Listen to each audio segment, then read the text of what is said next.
Bismillahirrahmanirrahim. Assalamualaikum warahmatullahi ta'ala wabarakatuh. Rabbi shrah li sadri wa yassir li amri wahlul 'uqdatam min lisani yafqahu qawli. Allahumma shalli ala sayyidina Muhammad wa ala ali Muhammad. Apa khabar semua penonton bicara maya FPK? Alhamdulillah, syukur kita kepada Allah SWT kerana sehingga hari ini Allah Ta'ala masih lagi beri kesihatan, beri kesempatan, ketenangan, kelapangan fikiran, keluasan hati untuk bersama-sama menuntut ilmu dalam program Bicara Maya FPK. Yang mana pada kali ini kita membawakan satu tajuk yang hangat di media sosial dan juga hangat di dada-dada akhbar membincangkan tajuk ini. Benda ni sebenarnya sudah lama, cuma dihangatkan kembali oleh kerana ada beberapa selebriti, ada beberapa orang ustaz selebriti juga terlibat dalam perkara ini, iaitu sihir. Jadi hari ini kita membawakan satu tajuk, sihir, apa perlu anda tahu? Sebelum kita pergi lebih jauh, seperti biasa, saya mohon kepada semua penonton-penonton yang menonton rancangan kita berhari ini, like dan share program kita berhari ini. Share lah sebanyak mungkin melalui Facebook, melalui WhatsApp dan sebagainya, supaya lebih ramai rakyat Malaysia dapat ilmu hari ini. Kerana ilmu hari ini bukan senang nak kita nak dapat. Ilmu hari ini satu benda yang dapat menjaga diri kita daripada dibinasakan oleh sesuatu yang kita tidak ketahui. Jadi kita bawa pada hari ini, kita bawakan seorang pakar yang berkecimpung dalam bidang kata merawat sakit-sakit yang berkaitan dengan sihir. Tidak boleh tidak pada hari ini kita kena percaya, sebab sihir, semua perkara-perkara yang gaib ini disebutkan dalam Al-Quran.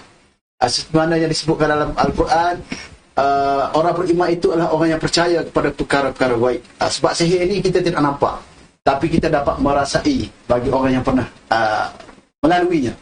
Jadi hari ini kita akan kupas apakah sebenarnya sihir ini, apa yang kita perlu tahu dan sediaan apakah yang kita perlu ambil tahu dalam diri kita agar kita dapat melindungi diri kita, keluarga kita dan orang-orang yang kita sayang daripada sihir.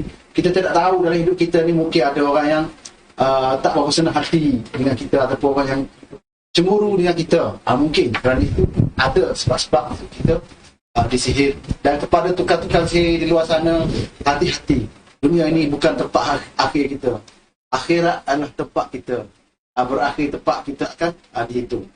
Jadi sekali lagi, jangan lupa share, like program kita ini. Dan seperti biasa, 3 soalan kuis kita akan ajukan. 3 soalan kuis, 1 soalan bernilai RM50. Pastikan tuan-tuan dan puan-puan semua penonton teruskan berada bersama kami. Okay? Jadi Alhamdulillah, hari ini saya bawakan seorang perawat yang boleh beri panduan kepada kita, yang boleh berikan ilmu kepada kita mengenai sihir ini. Jadi bersama-sama dengan saya di studio kita pada hari ini, Ustaz Khairul Azhar bin Hashim, merupakan seorang founder Akademi Ruqyah Syariah ataupun Arsya Malaysia. Selamat datang ke studio kami, Ustaz Khairul. Apa khabar Ustaz? Khabar, Alhamdulillah. Nampak Ustaz pun saya dah rasa segar kata. Jumpa dengan seorang yang ada ilmu yang banyak, orang yang boleh merawat orang ni. Jadi kita rasa jiwa kita pun jadi segar. Jadi terima kasih Ustaz kerana sudi melapangkan masa. Walaupun Ustaz ni beliau merupakan seorang guru. Nanti Ustaz akan perkenalkan diri kepada penonton-penonton kita. InsyaAllah Ustaz akan cuba kupas mengenai topik kita ini Ustaz, untuk kata apa, supaya penonton-penonton kita ni dapat gambaran yang sebenar. Sebab kadang-kadang dalam masyarakat kita ni, dia salah anggap tentang ada yang tak percaya, ada orang kata apa, was-was betul ke, ada. Kadang-kadang ini rasa percaya, orang mari rakyat gini dia kata tak percaya. Jadi kita nak supaya dapat kita kupas topik ini dengan supaya masyarakat kita dapat menerima dengan berdasarkan ilmu pengetahuan. Bukan kata berdasar dengan cakap-cakap orang ada. Walaupun Al-Quran ni dah beritahu tentang sihir, tentang jin yang merosakkan orang ni daripada mana, zaman Nabi Sulaiman lagi kan, sihir-sihir ni. Tapi masih lagi tak yakin sebab tak ada tokoh yang hidup. Jadi sebelum kita pergi jauh Ustaz, saya mohon Ustaz perkenalah dulu adik tak kepada penonton. Kita tak kenal maka tak cinta. Kita perkenalan dulu lah dengan silakan Ustaz. A'udzubillahi samii'il 'aliim minasyaitonir rajiim. Bismillahirrahmanirrahim. Alhamdulillahirabbil alamin wassalatu wassalamu ala asyrafil anbiya wal mursalin wa ala alihi wa sahbihi ajma'in. Allahumma rabbi shrah li sadri wa yassir li amri wahlul 'uqdatam min lisani wahlul 'uqdatam min lisani wahlul 'uqdatam min lisani yafqahu qawli. Rabbi zidna 'ilma warzuqna fahma. Rabbi yassir wa la tu'assir. Fa inna taysira kulli 'asirin 'alaika yassir bi tamamil khair. Alhamdulillah, pertama sekalinya saya nak ucap terima kasih lah pada PPAK kerana sudi menjemput saya lah untuk ruangnya Bicara Maya pada pagi ini. Harapan saya mudah-mudahan perkongsian kita lebih kurang 1 jam ni akan dapat manfaat lah, supaya kita semua sidang penonton, pendengar dapat ambil manfaat lah daripada bicara maya kita pada pagi ini. Terima kasih lah kepada Encik Azizi untuk mukadimah tadi. Sebagai mukadimahnya, tak kenal maka tak cinta dia. Jadi saya nak perkenalah sedikit tentang pasal pengenalan diri saya lah. Okey, nama penuhnya Khairat Azhar bin Hashim. Khairat Azhar bin Hashim memang asal Kelantan lah. Asal Kelantan. Lahir di Kampung Banggu. Sudah pun berumah tangga. Alhamdulillah dikurniakan 4 cahaya mata.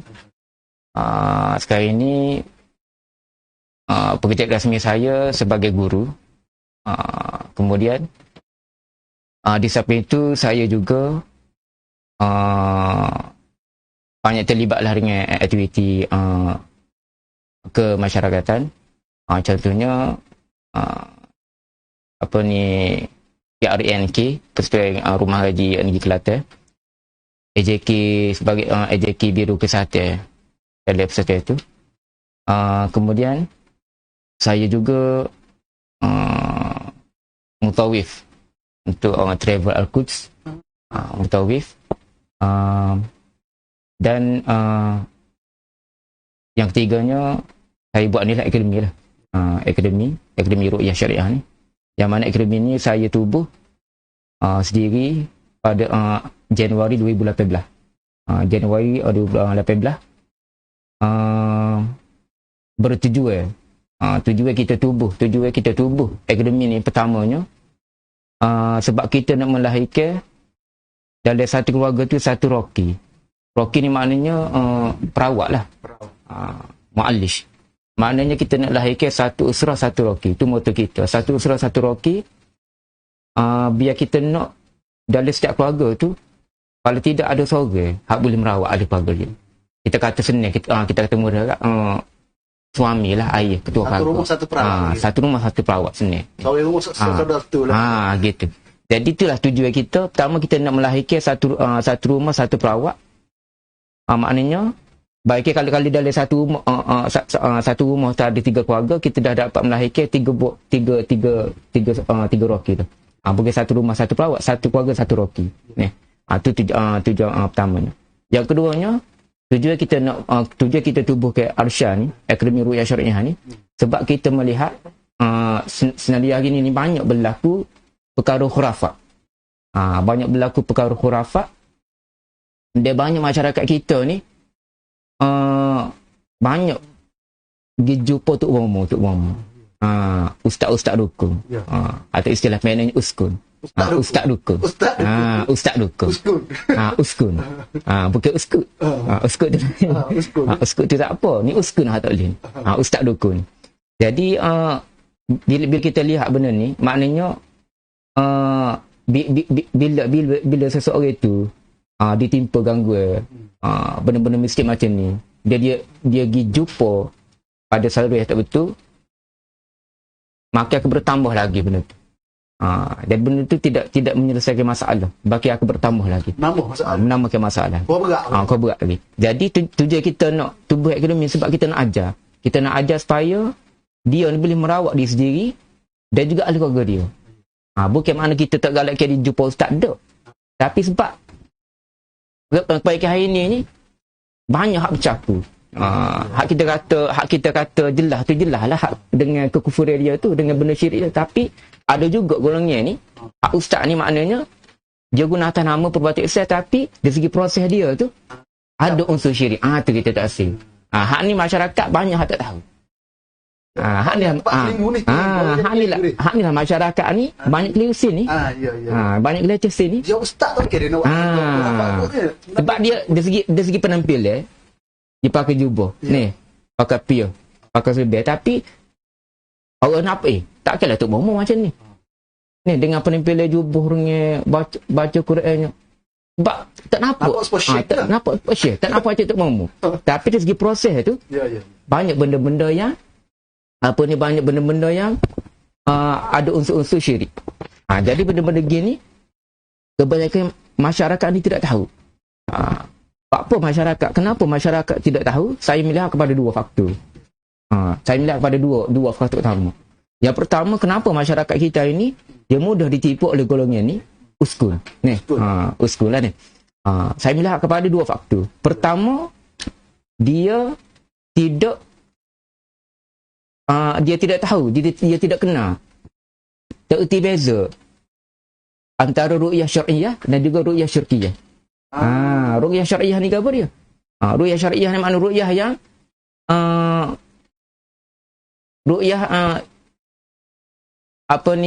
perubatan mengikut cara Nabi.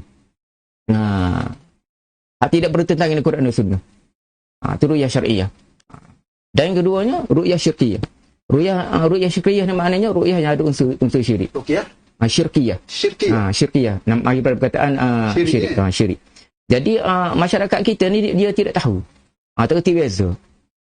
Apakah yang dikatakan ru'yah syar'iyah dan apakah yang dikatakan ru'yah syirkiyah. Yang pertama. Yang keduanya, pada masa sama dia juga tidak tahu ciri-ciri roki syar'i dan juga roki syirki.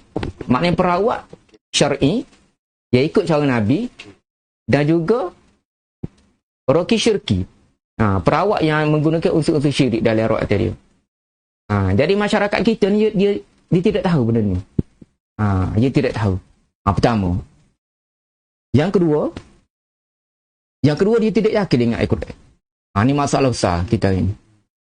Masyarakat kita ni dia tidak yakin dengan Al-Quran. Menyebabkan dalam keadaan dia tidak yakin dengan Al-Quran itu sebagai penyembuh, maka dia cari tutup mom. Ataupun cari ustaz. Kalau cari ustaz betul tu tak apalah. Tapi yang menjadi masalah ni bila dia cari uskun dan hati. Orang keliru situ lah. Ya. Halal tu jelas. Haram tu jelas. Tengah tu. Tengah dia panggil. Syubhat. Syubhat. Bagi syubhat ni kan. Kadang-kadang orang jadi keliru. Ya betul. Pakai ustaz. Baca tapi masuk ke dalam. Ya. Okay. Baik Ustaz, saya rasa kita nak sedar kepada penonton kita bahawasanya isu kita hari ini dalam sihir ni, pertama kadang-kadang masyarakat yang sedang sihir ni, tapi masyarakat ni kadang-kadang dia keliru dari segi kalau kena perawatan tu macam mana. Baik, kita akan pergi depan Ustaz sebut tadi ada ruqyah syariah, ruqyah syirkiyah. Okey, baik Ustaz. Dulu kita pergi jauh, saya rasa kita tak definisikan dulu sihir sebab maksud orang ni kemah molek hamba ni kena sihir ni bukan sakit zahir biasa. Jadi mungkin Ustaz boleh kita definisikan sikit sihir ni gapo biar penonton kita dengar dia boleh kata sihir ni gini maka kalau orang kena sihir gini jadi. Ustaz cuba huraikan sikit. Okey, sebelum kita jauh deh. Molek juga kalau kita tahu sihir itu apa dia. Supaya perbincangan kita hari ni jelas lah. Okey, kita berkata mudah lah deh. Sebab perbincangan kita bukan berbentuk ilmiah. Jadi kita secara kesimpulannya, secara overall biar santai tapi sampai. Maknanya orang tahu. Okey, sihir ni dengan kata mudah tak? Sihir bila kita sebut sihir, maka di situ berlaku interaksi antara tok bomo, tukang sihir dan juga jin syaitan. Sihir ni maknanya pelaku perbuatan tok bomo ataupun tukang sihir minta tolong. Minta pertolongan, bantu dengan jin atau syaitan. Untuk binasa ke orang. Biasanya akan berlaku kesepakatan antara jin dan juga tukang sihir ni. Akan berlaku maknanya kecek kira. Tawar menawar. Dia yang meletakkan syarat tu adalah jin, bukan tukang sihir. Sebab tukang sihir tu akan minta pertolongan jin tu. Sebab sekarang ni tukang sihir tu orang jumpa tok bomo. Contohlah si A ni tak puas hati dengan si B. Nak buat secara ni tak berani. Jadi dia nak buat secara tak nampak, secara halus. Jadi sihir-sihir ni jadi bahasanya benar halus, tak nampak. Jadi dia guna cara baik. Maka tok bomo ni tadi dia pun tak ada gapo juga. Jadi dia ni minta tolonglah dia. Ada dia sini kata kat member dia lah. Hak dia pego lah. Jadi situ berlakunya persepakatan antara tok bomo tadi dan juga jin tu tadi. Jin tu tadi biasanya dia akan meletakkan syarat. Syarat-syarat yang mana biasanya syarat ni berbentuk melakukan perbuatan haram. Perbuatan syirik. Berbuat syirik. Contohnya apa ni kata contohnya di tu apa ni tu menjadikan apa ni sebentuk sesaji makan ni ko aja golek kolangan ataupun cari apa ni ayat ko ambil darah macam-macam lah maknanya perbuatan syirik. Jadi tu antara syarat yang ditetapkan oleh jin tu tadi. Kalau tu kalaulah tukang sihir tu setuju, maka jin tu akan buat. Maka itulah maksud sihir. Dia sekuat mana sihir itu tadi bergantung kepada bentuk syirik yang dibuat oleh tukang sihir itu tadi. Tukang sihir itu sanggup. Kalau semakin tinggi bentuk syirik, semakin kuat bentuk syirik, semakin kuatlah sihir itu tadi. Ya gitu. Sebab tu kalau di kalangan tok bomo ni sama-sama dia pun ada hak kuat ada hak ni. Dia ada kelas-kelas dia. Kalau kalau badi luar itu badi belau dia katakanlah jin dengan hak tok bomo ni kuat lagi. Menepeh hal ni. Dia tengok lagu mana. Betul. Kalau syirik itu semakin kuat perbuatan syirik, perbuatan haram dia buat semakin tinggilah. Semakin kuatlah pengaruh sihir itu. Siapa ada pembunuh dia pada. Jadi itulah maksud sihir. Maknanya persepakatan antara tukang sihir dan juga jin. Biasanya berakhirnya perbuatan syirik dan perbuatan haram. Sebab itulah sihir ni hukumnya haram, dosa besar. Ya betul. Antara dosa-dosa besar. Kerana di dalam dia tu adanya unsur-unsur syirik. Dan syirik ni sebagaimana kita tahu ibu segala dosa besar. Allah tak kira apa. Ya betul. Allah tak kira apa dosa syirik sehinggalah dia sendiri minta ampun Allah. Bertaubat. Jadi maknanya dari segi tukang sihir tadi tu ada hak tu yang punya sendiri pun tak puas hati dia buat dia. Ada tak? Ada hak dia minta tolong tok bomo. Ada juga melalui orang teguh lah. Ada. Mana ada beberapa darjah dia. Ada beberapa makan dia darjah dia. Okey ustaz. Satu lagi nak tanya ni. Pertama sekali hak dia sedar dia buat sihir, dia pergi jumpa tok bomo ataupun dia buat sihir. Ada ke orang dia sihir dia tak sedar benar dia sihir okey. Ada berlaku gitu.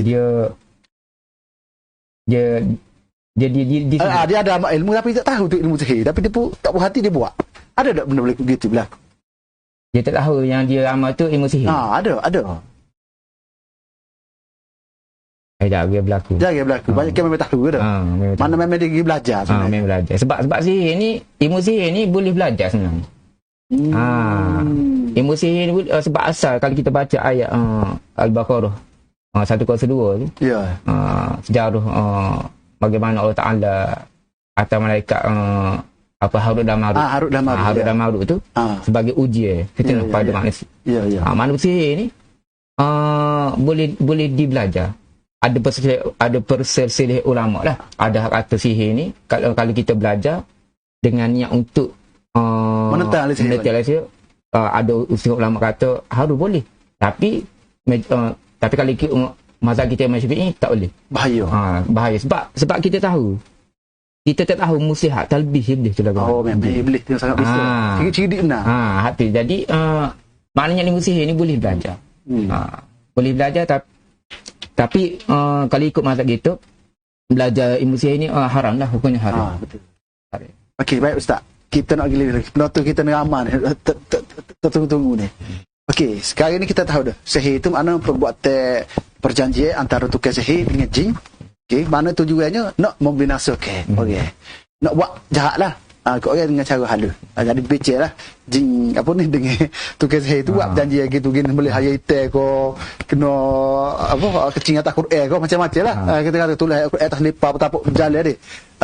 Itu yang pertama. Lepas tu orang yang kena sihir sendiri tu macam mana dia nak tahu bahasanya tanda-tanda awal dia ni lah kena sihir.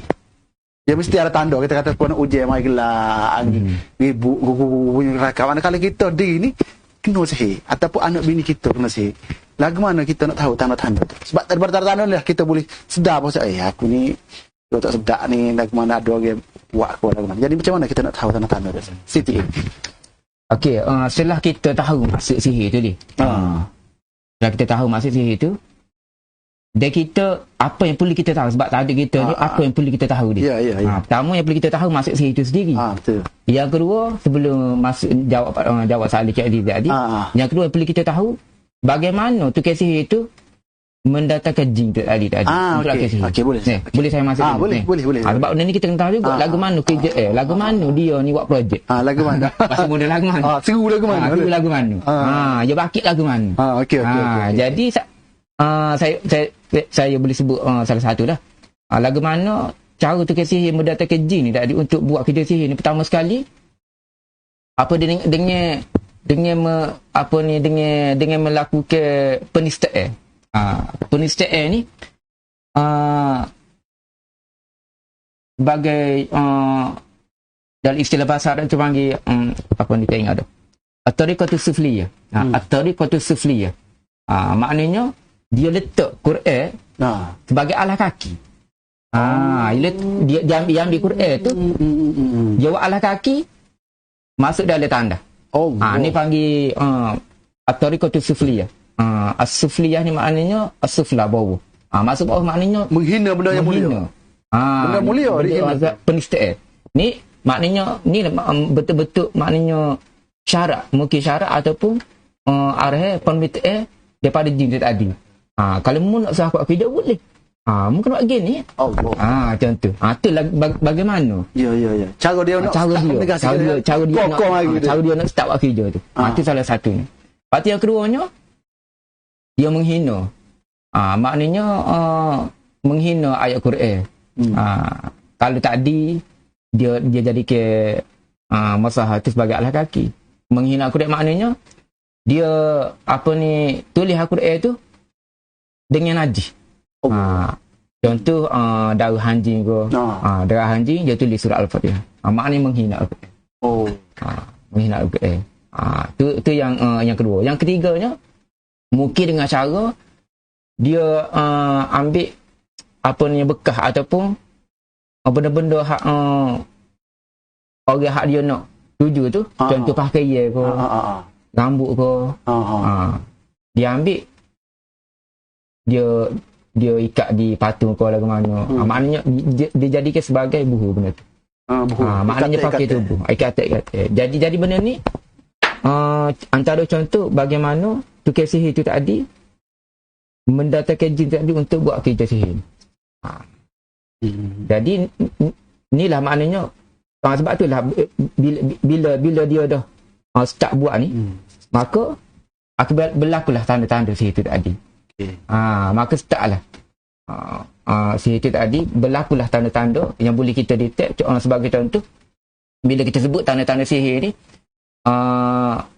kita boleh tengok dari dua keadaan. Pertama, ketika dia sedar, dan keduanya ketika dia tidur. Yang pertama, dalam keadaan dia sedar. Biasanya tanda-tanda sihir ni kita boleh tengok kalau dia migraine tiba-tiba, sakit kepala tiba-tiba. Pertama. Yang keduanya, lesu, tak bermaya, tubuh jadi lesu. Lepas tu yang ketiganya, ada tanda lebih di bahagian-bahagian tubuh Celah-celah pohon, tanda-tanda lebih bawah tiap tempat-tempat ni lah. Kemudian berlakunya apa ni pendarahan biasa puai lah. Anda aku tak berhenti. Saya pernah ada pasien saya, tak berhenti dah dia. Dah berhenti. Tak. Tu pergi kat rumah dah. Berlaku pendarahan tak berhenti. Jumpa doktor tak boleh buat apa. Last kali oleh takdir ke izin jumpa saya, kita buat ruqyah tu berat juga. Memang ada kisih. Apa ni jadi upuh ambil kat toko ketik. Jadi maknanya berlakunya pendarahan yang tak berhenti. Tu tanda-tanda saya nak suruh mati tu biasa tu. Memang lah. Tu tanda-tanda ketika sedar. Lepas tu ketika dalam tidur ni pula biasanya dia akan mimpi ular biasanya. Mimpi ular, mimpi apa ni jatuh daripada tempat tinggi. Mimpi tempat kuburan. Mimpi duduk tempat-tempat najis, tempat-tempat kotor, tempat-tempat sapuh. Mimpi kena kejar ke binatang buah ke. Mimpi kena ambak ke. Mimpi tu ada kerak tu.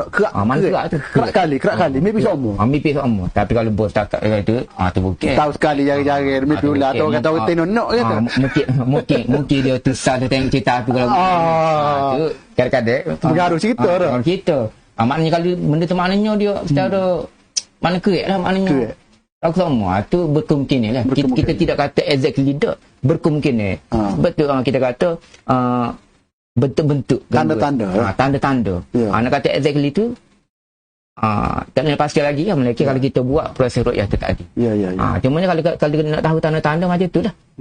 Kalau dia mimpi biasa dia akan mimpi macam tu. Itulah tanda-tanda sihir.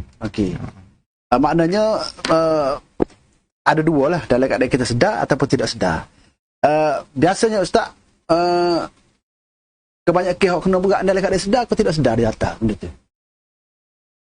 Kalau kita duduk gini-gini sedap boleh kena. Dia sama hanya. Sama hanya.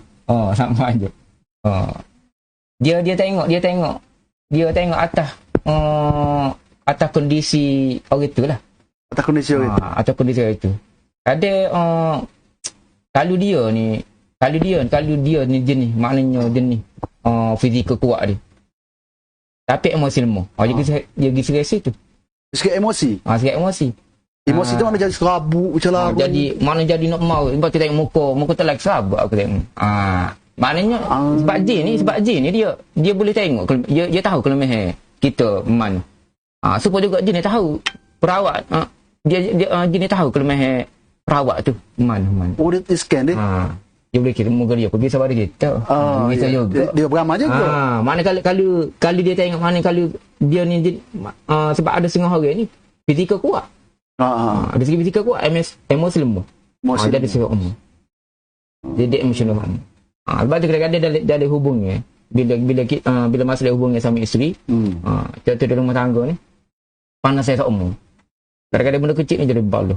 Jadi panas saya tak umur, tengok jadi rasa panas, rasa nak mahu, rasa betul. Tiba-tiba tak tahu apa. Okey Ustaz, balik pada kita nak setulah mengenai sebab kita dah masuk kata macam jenis-jenis sihir lah. Jadi kalau boleh Ustaz wayak sikit macam jenis-jenis sihir. Sekurang-kurangnya kita tahu sihir rumah tangga ko. Ada juga sihir nak tino tak sihir kita buat jadi nak kita sihir juga tu. Tapi waktu nampak macam tidak binasa tapi bawa syirik juga. Jadi jenis-jenis sihir macam mana Ustaz kita nak tahu sikit. Dia jenis-jenis sihir ni banyak.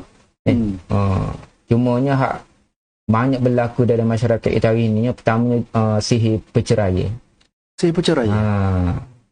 Ataupun panggil sihir tafrik. Tafrik ini maknanya perceraian. Bila kita sebut perceraian, kita jangan ingat perceraian antara suami isteri lah. Tak. Maknanya sihir perceraian ni maknanya usaha tukar sihir untuk memutuskan antara dua hubungan. Pertama hubungan suami isteri. Suami isteri ni. Yang kedua hubungan antara ibu dan ayah. Antara apa ni ibu dan ayah pula. Anak dengan mak. Anak dengan ayah, anak dengan mak. Nak subal tu. Nak subal tu. Lepas tu hubungi antara adik-adik jadi balah, jadi putus. Dia kacau silaturahim. Kata silaturahim. Lepas tu seterusnya hubungi apa ni laki sekerja. Maknanya hubungi seseorang itu dengan di sekeliling dia. Kalau kita contoh kalau si A ni nyadi sayang apa, berlaku rasa tidak berhati, dia jumpa Tok Muhammad, berlaku sihir, bercerai. Maknanya supaya menyembuhkan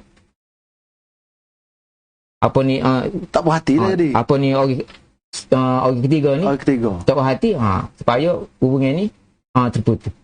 Itu maknanya sihir ni kita panggil sihir perceraian lah. Maknanya usaha untuk memutuskan antara dua hubungan. Maknanya gitulah. Keduanya sihir apa ni kita kata sihir penyakit. Sihir penyakit. Sihir penyakit ni menasah ke jasad lah ni. Bagi contoh macam yang berlaku pada Ustaz Kazim. Ya.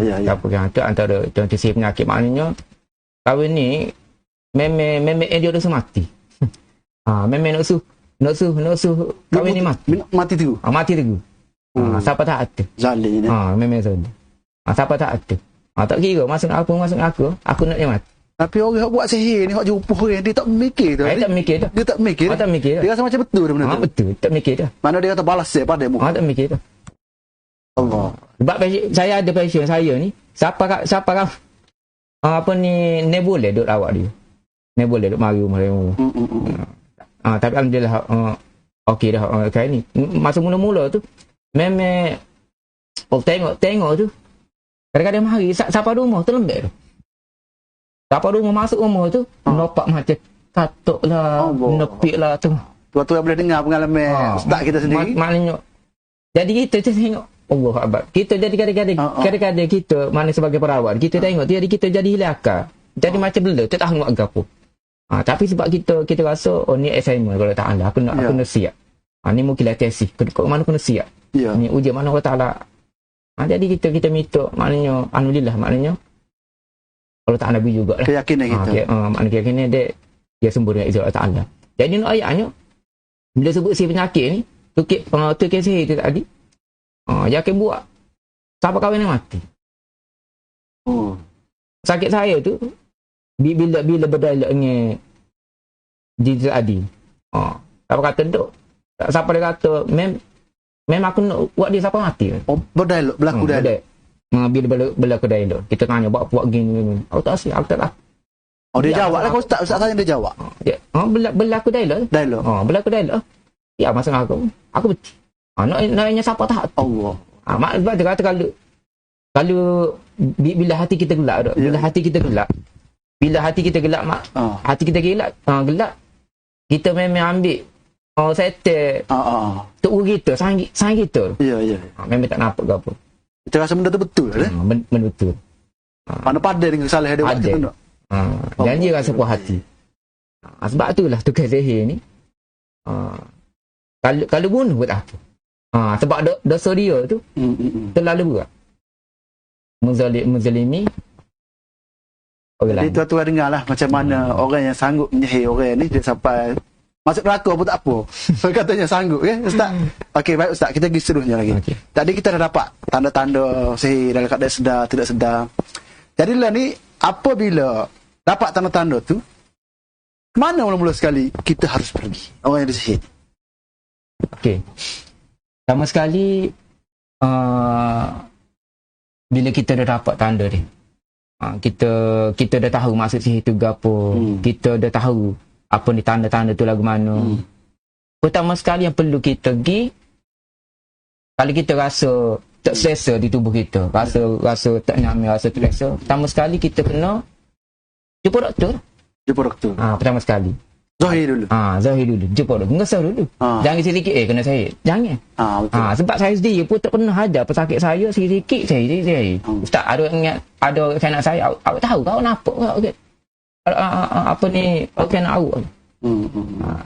Jadi benda ni maknanya kita tak mahu ajar masyarakat kita sikit-sikit sihir. Ya. Padahal benda tu tak ada sihir pun.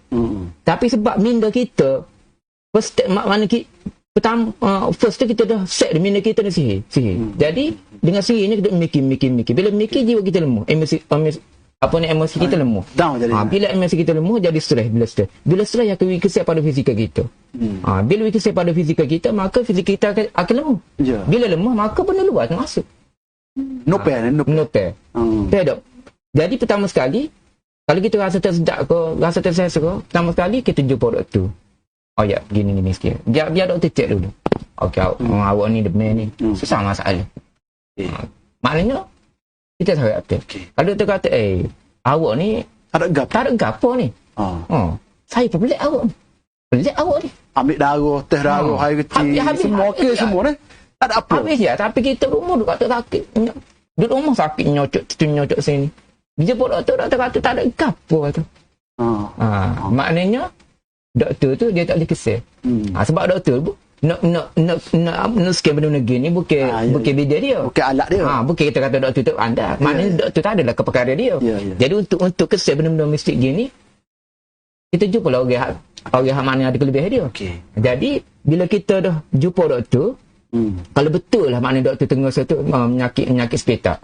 Kita buat pasal hospital. Kalau doktor kata lingosoh, dekat kita ni rasa sakit, maknanya kita boleh ikhtiar.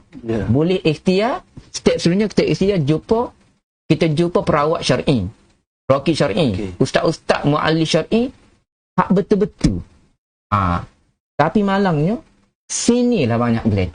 Jadi kita nak antara topik utama ni kita nak ustaz ulah ni supaya masyarakat kita ni betul-betul pergi ke tempat yang ru'yah syar'iyah, bukan ru'yah syirqiyah. Jadi masyarakat kita ni pergi puasa kerih lah, masuklah tubuh lah tu ngumuk masuk tanya mu'ah. Jadi masyarakat kita ni banyak pakai jasa lah ke arah itu. Jadi ustaz kupas dalil sikit kan supaya masyarakat kita benda ni kita tahu mana nak pergi, tempat mana. Kalau macam Kelantan mungkin boleh cari ustaz, tapi kalau orang luar jauh lagu mana. Jadi tak kupas sikit macam mana ciri-ciri ya dia nak kena ni adalah ruqyah syairiyah yang benar, tidak bercampur aduk. Maknanya bukan syubah kata, benda yang betul-betul halal. Insya-Allah sila ustaz. Jadi cara supaya kita ni tidak tersilap langkah. Sebab bila kita sakit, kita rasa tak selesa. Jadi bermain di fikiran kita nak sihat lah. Betul. Dan sihat tu menjadi fokus kita. Bila kita nak sihat, maka cara kita, tindakan kita tu juga kena betul, kena syar'i. Ya. Kalau kita sihat, pergi jumpa maknanya Tok Womo. Tu kasi Tok Womo maknanya akan bertambah lagi. Bertambah lagi tak sihat, kita pun jadi semakin jauh daripada Ta'ala. Bila kita pun semakin jauh daripada Ta'ala, maka bagaimana Allah Ta'ala nak sihat pada kita? Jadi di sinilah masyarakat kita ni kena faham benda ni supaya kita ni tidak salah rujuk. Lagu mana supaya kita ni tidak silap langkah, tidak salah rujuk. Pertama sekali kita kena tahu. Kita kena kenal pakai roki syirki tu lagu mana. Pakai Kita kena tahu lagu mana pakaian dia, ciri-ciri dia. Sebab kalau kita tak kenal pakaian dia, tak kenal ciri-ciri dia, Tok Bomo ni uskun ni tak ada. Dia panggil uskun. Tak kenal uskun ni lagu mana, ciri-ciri uskun ni lagu mana. Kita akan sembuh lah kita ni. Jadi yang pertama ni, ciri-ciri yang pertama, biasanya bila kita sebut uskun ni, kalau kita pergi jumpa uskun, biasanya kalau dia minta nama ayah ataupun nama ibu, itu ciri pertama. Dia minta nama. Ni banyak berlaku masyarakat kita ni. Biasa tak kalau kita jumpa Tok Momo dia. Nama gapo nama mak dia, nama mak dia, nama gapo mak dia. Ciri-ciri uskun. Anak. Kadang-kadang kita jumpa Tok Momo tu, Tok Momo tu tak ada tanya lagi. Anak kita yang ada. Maknanya nak royaknya kita ni dah terbiasa dah dengan kata macam tu. Maknanya dia minta nama kita, nama mak. Nama mu. Nama mu atau nama ayah. Ya. Dia minta nama ni. Minta nama. Tujuannya tu apa? Tujuan sebab dia nak scan. Dia nak tilik dia nama. Perbuatan tilik tu salahnya. Saya tak kata minta nama tu salah. Betul. Kalau saya kata nak pakai apa ni hak dengar saya, hak dengar kata mana ustaz kata kalau gitu salah je minta nama sekali. Betul. Bukan nak fokus minta nama tu. Biasanya dia minta nama tu nak tilik, nak scan. Scan tu sebenarnya guna gap. Scan. Biasa jin dia tilik. Bukan passcode scanner tu maknanya dia guna jin dia juga. Jin dia juga. Muka tu promo ni dia tak boleh buat paksa kan. Betul. Tiap kali dia buat proses dia tu ada dah belakang dia tu duk bisik tu. Contoh nama sikit-sikit tengok. Anak awak ni sikit-sikit. Padahal dia tak tahu gapo pun, tapi hak dia bisik. Jin saya tu tak ada. Kadang-kadang jin saya ni dia akan cerita benda tak ada gapo pun. Dia mengadakan cerita. Tu yang pertama. Kalau dia ni minta nama, kena berhati-hati. Kena berhati-hati. Ada was-was dulu tu. Senang cerita tak payah. Bahaya deh. Tak payah. Tapi dalam masyarakat kita memang banyak itu Ustaz. Kalau pergi bom ustaz mana-mana pun anak nama ke apa, beng ke apa. Ada memang kebanyakan memang lagi tu. Betul. Sebab tu cara dia scan. Maknanya ciri-ciri pertama ni dia minta nama untuk scan. Ataupun dia minta gambar. Gambar. Ada gambar mana dok? Macam tu, minta gambar. Sebab apa? Sebab yang nak tilik, nak scan. Kalau kita fikir tengok gambar, tujuan ke apa? Betul tak? Sakit mengadu bagi kita, dia minta gambar. Itu tujuan ke? Tu yang mari dah. Kalau misal kata tu tak maknanya mak dia mari dah. Tujuan ke apa dia minta gambar? Barang tentu dia. Ya. Barang tu maknanya biasanya kita tilik. Lain kita nak kita nak fokus pada perkataan dia tilik buat tilik scan tu tadi. Okey. Sebab bila tilik scan ni dia lebih kepada unsur-unsur sini ada unsur-unsur syirik tu tadi. Maknanya dia scan guna nama, guna gambar, kadang-kadang guna alamat rumah. Apa ni tengok rumah pun. Jadi kalau dalam syariah tadi, betul ni memang tak minta nama. Ada. Biasa ada. Ada deh. Maknanya kalau jenis tu uskun untuk mama tu kena berhati-hatilah. Sama. Yang keduanya dia guna jampi mentera. Maknanya baca dia tu ketika proses ruyah tu bercampur aduk. Contoh kita gitu uskun ni kena sebut uskun lah. Bila sebut uskun ke pehel lah. Maknanya pehel. Uskun ni ustaz dukun. Apa Tok Bomo berpenampilan ustaz. Tok Bomo berpenampilan ustaz. Tok Bomo berpenampilan ustaz. Uskun dia panggil. Senang cerita. Okey. Maknanya biasanya ketika proses tu dia dari segi bacaan tu bercampur ada antara bacaan jampi mentera dengan ayat Quran. Contoh ketika ayat Quran ketika baca ayat Quran dia buat suara kan. Siapa tempat jampi mentera dia buat selu. Supaya pesakit tadi tidak dengar. Jadi dia nak menimbulkan orang kata satu keyakinan lah bahawasanya guna ayat Quran. Kena Quran. Kamu dengar ayat Quran ke? Apa kau pergi dibaca Quran ni? Baca Quran, bukan baca tak ada baca japi. Padahal biasa gitulah. Ya. Ni saya kutip daripada pengalaman. Hasil pada guru-guru saya lah. Mana biasanya lagu tu. Mana campur ada antara baca jampi dan juga ayat Quran. Yang ketiganya bila baca Quran baca kod balik. Ada jenis lagu. Maknanya baca al-ikhlas tu kul wallah balik kata. Yang ambil ayat 4 dulu. Macam tu. Baca ayat 4 dulu. Barulah sudahnya ayat pertama. Tu kena lagu tu. Jadi nak ubah habis ke 4 tu. Jadi bisa dia lah pada Allah Ta'ala. Jadi pandai dia. Itu maknanya itu antara kemudian seterusnya kalau dia minta contohnya minta air jatuh ke minta binatang ke minta bagi-bagi untuk berlepas. Biasanya ada unsur syirik lah. Ada unsur syirik. Dengan alasan nak berlepas. Boleh nak berlepas ni. Tapi kena cari ayat lah setan. Ayat pun nak ayat hotel. Benar je mitok tu dah. Hak je mitok bagi dia. Dia je dah. Guru mitok. Kalau tu bomo tu agi tu, aku malu tu demo. Mecok lah kahwin ni. Bila mecok, tak jadi lah ilmu dia. Jadi maknanya kali jenis mitok maknanya benda-benda pelik. Lepas tu syarat pelik-pelik. Ni, supaya supaya puteri. Mitok pelik-pelik. Jadi tak apa-apa kena lah. Itu ada kemungkinan ada unsur-unsur syirik situ. Sebab bila kita ru'yah syar'iyah, dia tak ada benda-benda gitu. Dia tak ada lah mitok nama, mitok gambar, mitok ayat, tak ada. Kalau nak scan dengan Al-Quran.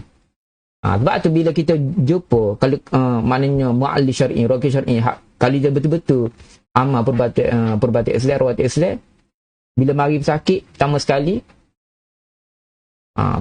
dia akan tanya. Dia akan tanya mak mati saya. Mati saya biasa buat. Patient mari, kita tanya masalah. Kita akan tanya tok nenek dia dulu lagu mana. Kita tanya tok nenek dia tu, maknanya sebab ada jenis dia ko jenis orang zaman dulu ke jenis mak. Takut ada saka. Takut ada saka. Tu cara kita mana kita tanya. Kita soal jawab dia. Kita soal jawab. Kita tanya background family dia lagu mana pertama. Yang kedua kita tanya cara hidup dia lagu mana. Dari segi benda-benda amalan-amalan wajib ni semaya lebih lagu mana. Tinggal kedok. Kita akan selidik. Jadi kita akan tanya benda begini. Tu cara kita scan. Cara kita nak analisis masalah ni lagu mana. Sebab kita tak akan tuduh sebarangnya. Kata anak kak ni kena dok sebab kita pun tak tahu. Kalau contoh kalau pasien mari pada kita tanya dia. Kata ustaz tahu kalau saya tahu saya didik. Sebab saya tahu sebab memang kita tak tahu. Sebab jin setan pun tak tahu benda baik. Walaupun setan jin tu dia makhluk baik. Tapi ia tak tahu benda gaib sebab Allah Taala kata dah kullayat lamu man fis samawati wal ard dia lawat ba illallah. Dia masalah ustaz saya jelas sikit. Masalah kadang-kadang orang dia tukar dia kata komunikasi. Ni ada juga ni masyarakat kita dia kata orang tu dia orang alim walaupun nak tidak ustaz pun orang beramal kuat ni. Jadi dia masa dia merawat tu terbuka kasya. Okey. Betul ke benda gini boleh jadi ustaz? Ni kalangan ni ada kau lagu mana sebenarnya? Sebab kadang-kadang benda gini menyebabkan orang keliru nampak dia zuhud, nampak dia ngorang ju. Boleh dia nampak dengan romuh, dengan tangga, dengan gapo boleh tahu belaka. Jadi menyebabkan orang ni jadi yakin. Sebab kadang-kadang benda ni uskun ni dia membina keyakinan. Sebab gitu tempat ruqyah betul ni tak bisa nampak. Cik biasa gini tak ada ni.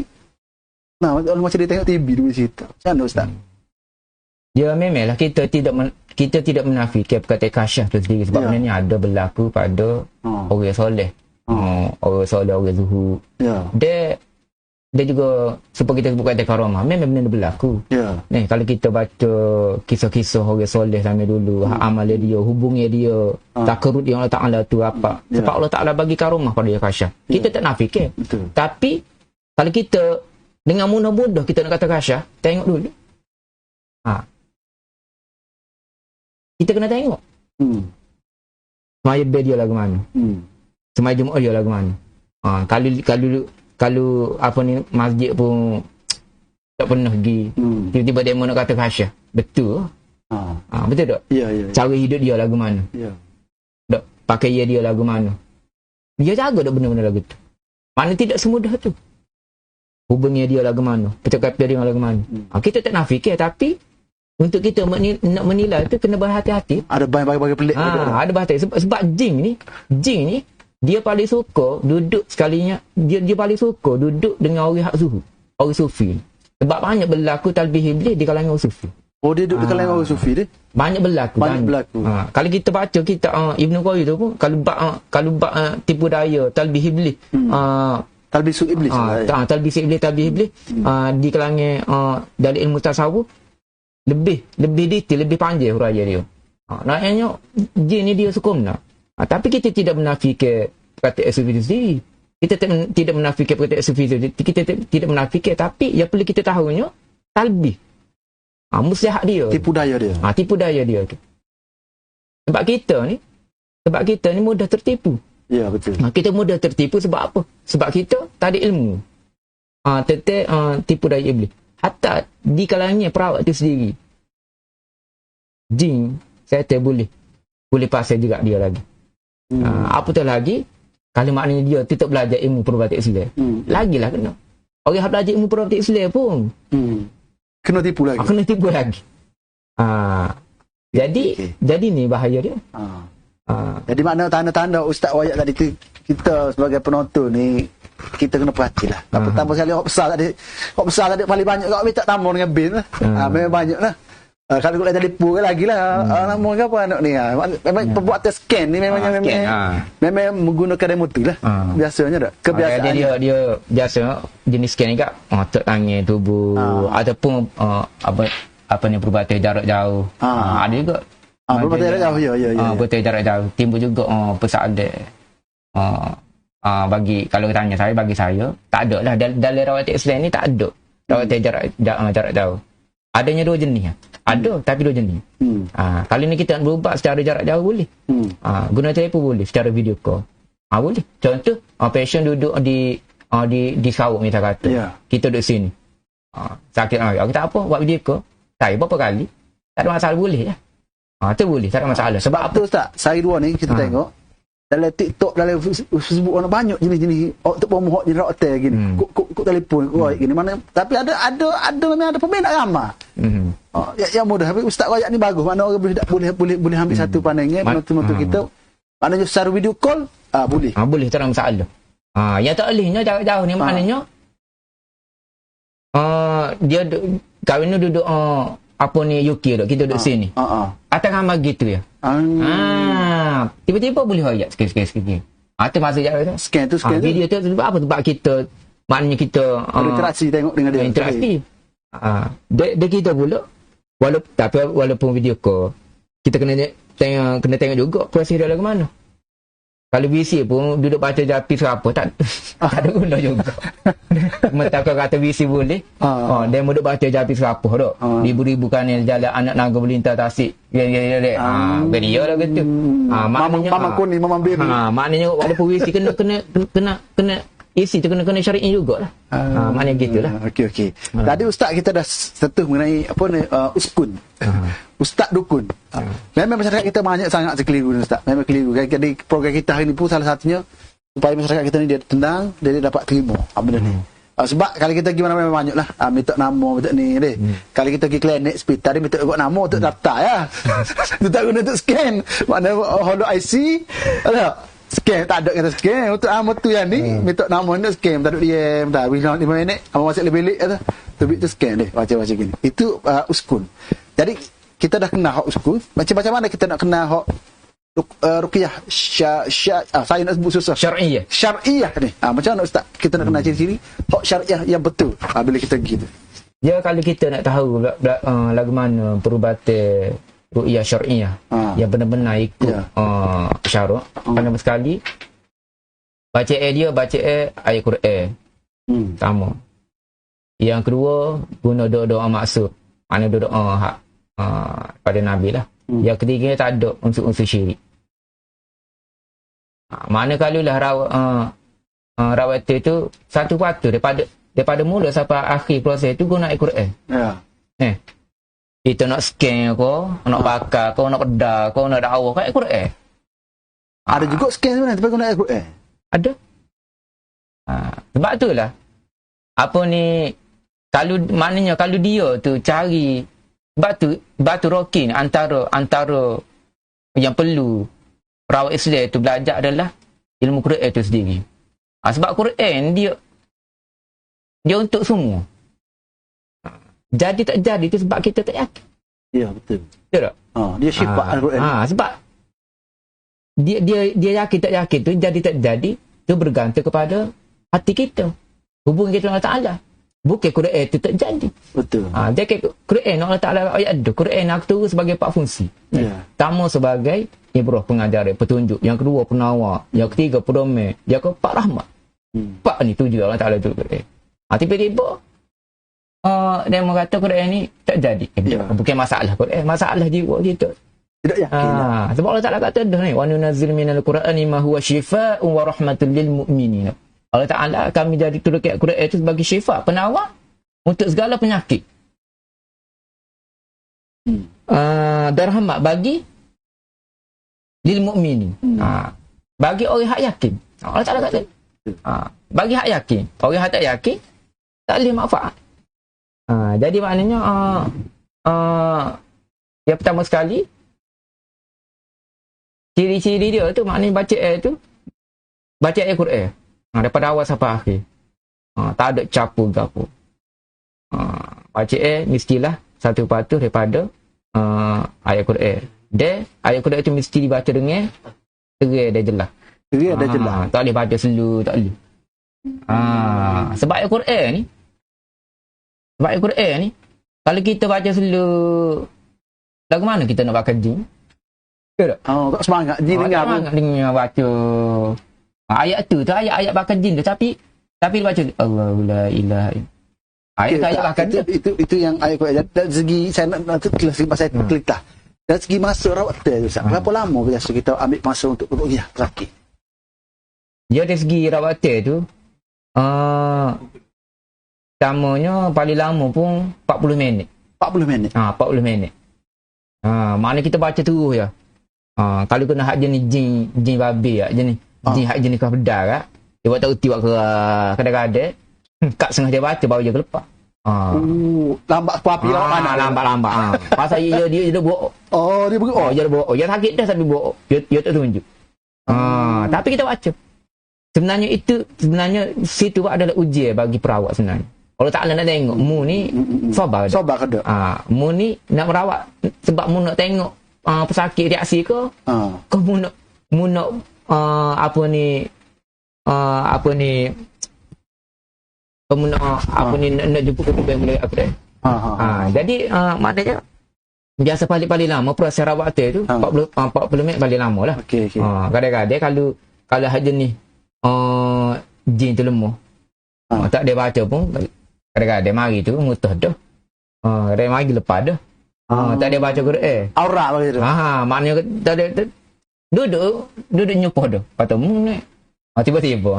Maknanya dia kalau bahasa Indonesia panggil kesurupan. Kesurupan. Tiba-tiba. Situ boleh. Maknanya boleh lah kita dialog ke apa, nak tanya lagu mana. Mana nak tanya, main mana. Situ kita boleh tanya lah. Sikit-sikit. Tapi kena berhati-hati lah. Walaupun Allah Ta'ala maknanya mana easy ke berdialog, tapi jangan percaya lah. Sebab kadang-kadang jin ni memang dia penipu kuat. Memang pasal jenis nipu. Yang boleh ada lingo je lah. Tapi kita boleh jadi ke panduan lah benda tu. Sebab ada juga kadang-kadang benda ni kalau sihir tu dibuat melalui buhu. Kita ni kalau kita guna kudrat kita tak mampu cari sebab buhu ni benda roy. Kita tahu benda tu kan mana, duk mana. Melainkan kalau dia tutup bomo juga. Kalau dia tutup bomo tak apa lah. Boleh tanya jin dia. Kalau jin maknanya roki syar'i. Maknanya tak tahu keberadaan tu. Nak tahu dari dengan cara lagu ni. Bila belah ke dialog tu, kita tanya muat dia ni mengguna pantar agama, ada tanya ke apa? Tak ada. Betul je man. Biasa dia tunjuk, ada tunjuk. Dia tunjuk. Sebab masa tu dia tunjuk dah kita. Dia kalah. Maknanya dia tunjuk pada kita, dia akan tunjuk. Ajak lagi.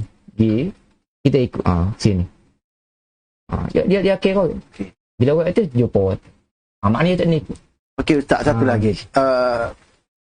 Gini, kita ada orang tukar sihir itu. Sebab kita tahu sebenarnya tukar sihir ni atas jin dia. Ada tak satu proses di mana kita ni atas pula kepada tukar buat sihir. Supaya dia tu binasa, dia tak ada lah sihir dia. Maknanya kita kalau ke sihir dengan sihir. Tak mana dengar doa dengan banyak ni tuju ke orang hak buat sihir tu. Maknanya kita mengalahkan tukar sihir ni dengan baca doa. Dengan baca doa suka sihir ni binasa sebab dia buat kita. Sebab kadang-kadang ada juga kita buat rawat teh, sekali buat rawat teh. Okey, lepas tu klik rumah dia tambah pula. Jadi kalau membinasa ketukar yang buat sihir tu, tak ada lah sihir tu. Ada ke proses lagi tu, Ustaz? Boleh. Tak hari kita nak ada gitu.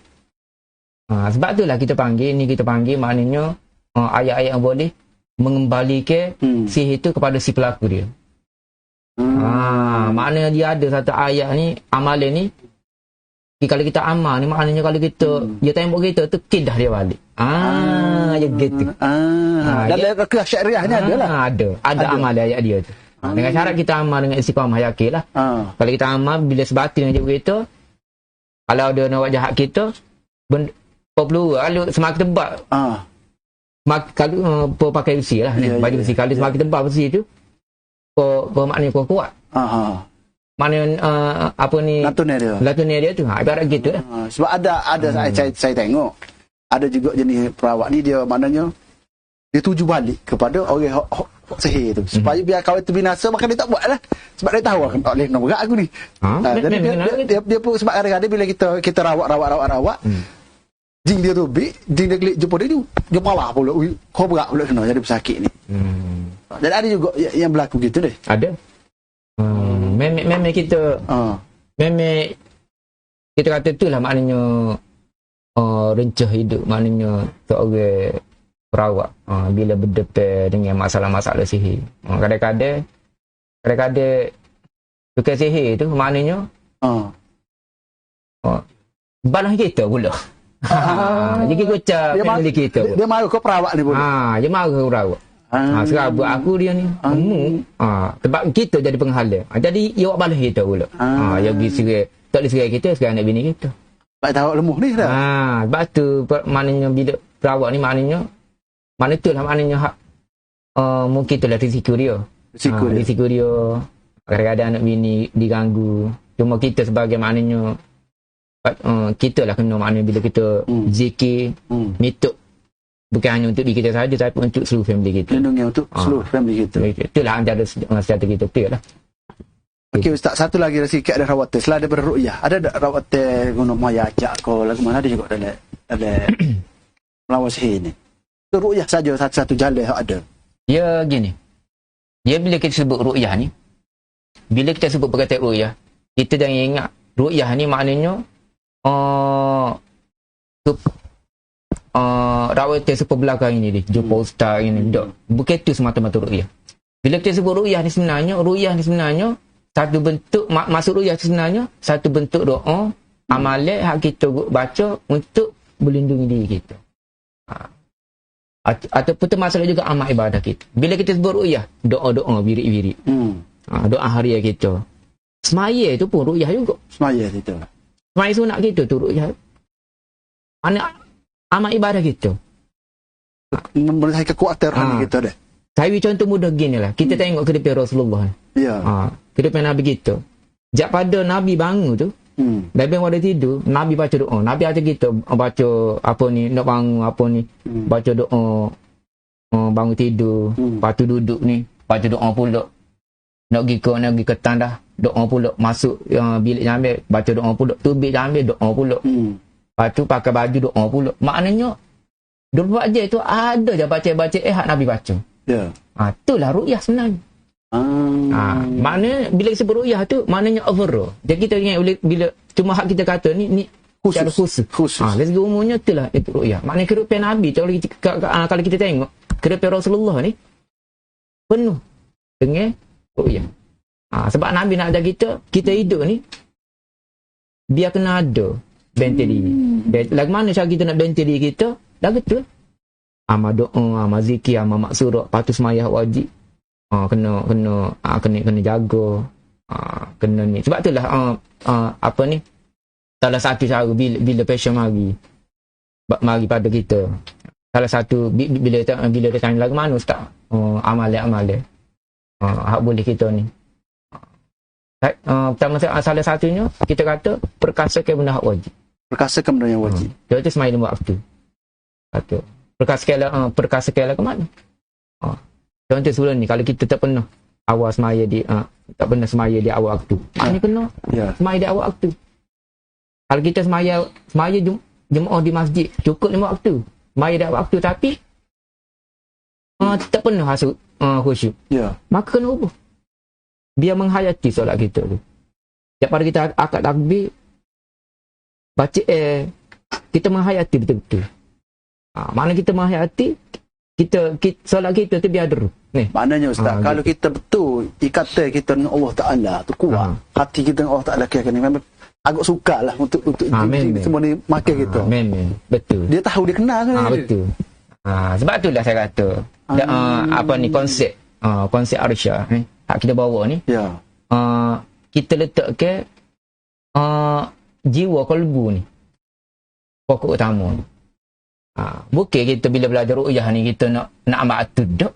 Ada seorang belajar ru'yah ni, belajar ru'yah boleh kecek jing ni. Silap behek. Belajar ru'yah ni boleh bomo ke, boleh tak. Benar tak diri kita. Benar kita belajar ru'yah ni sebab kita nak baiki hati kita. Bila kita belajar ru'yah, kita nak baiki hati kita, maka dengan sendirinya benda-benda hak jahat tadi tak menepeng kita.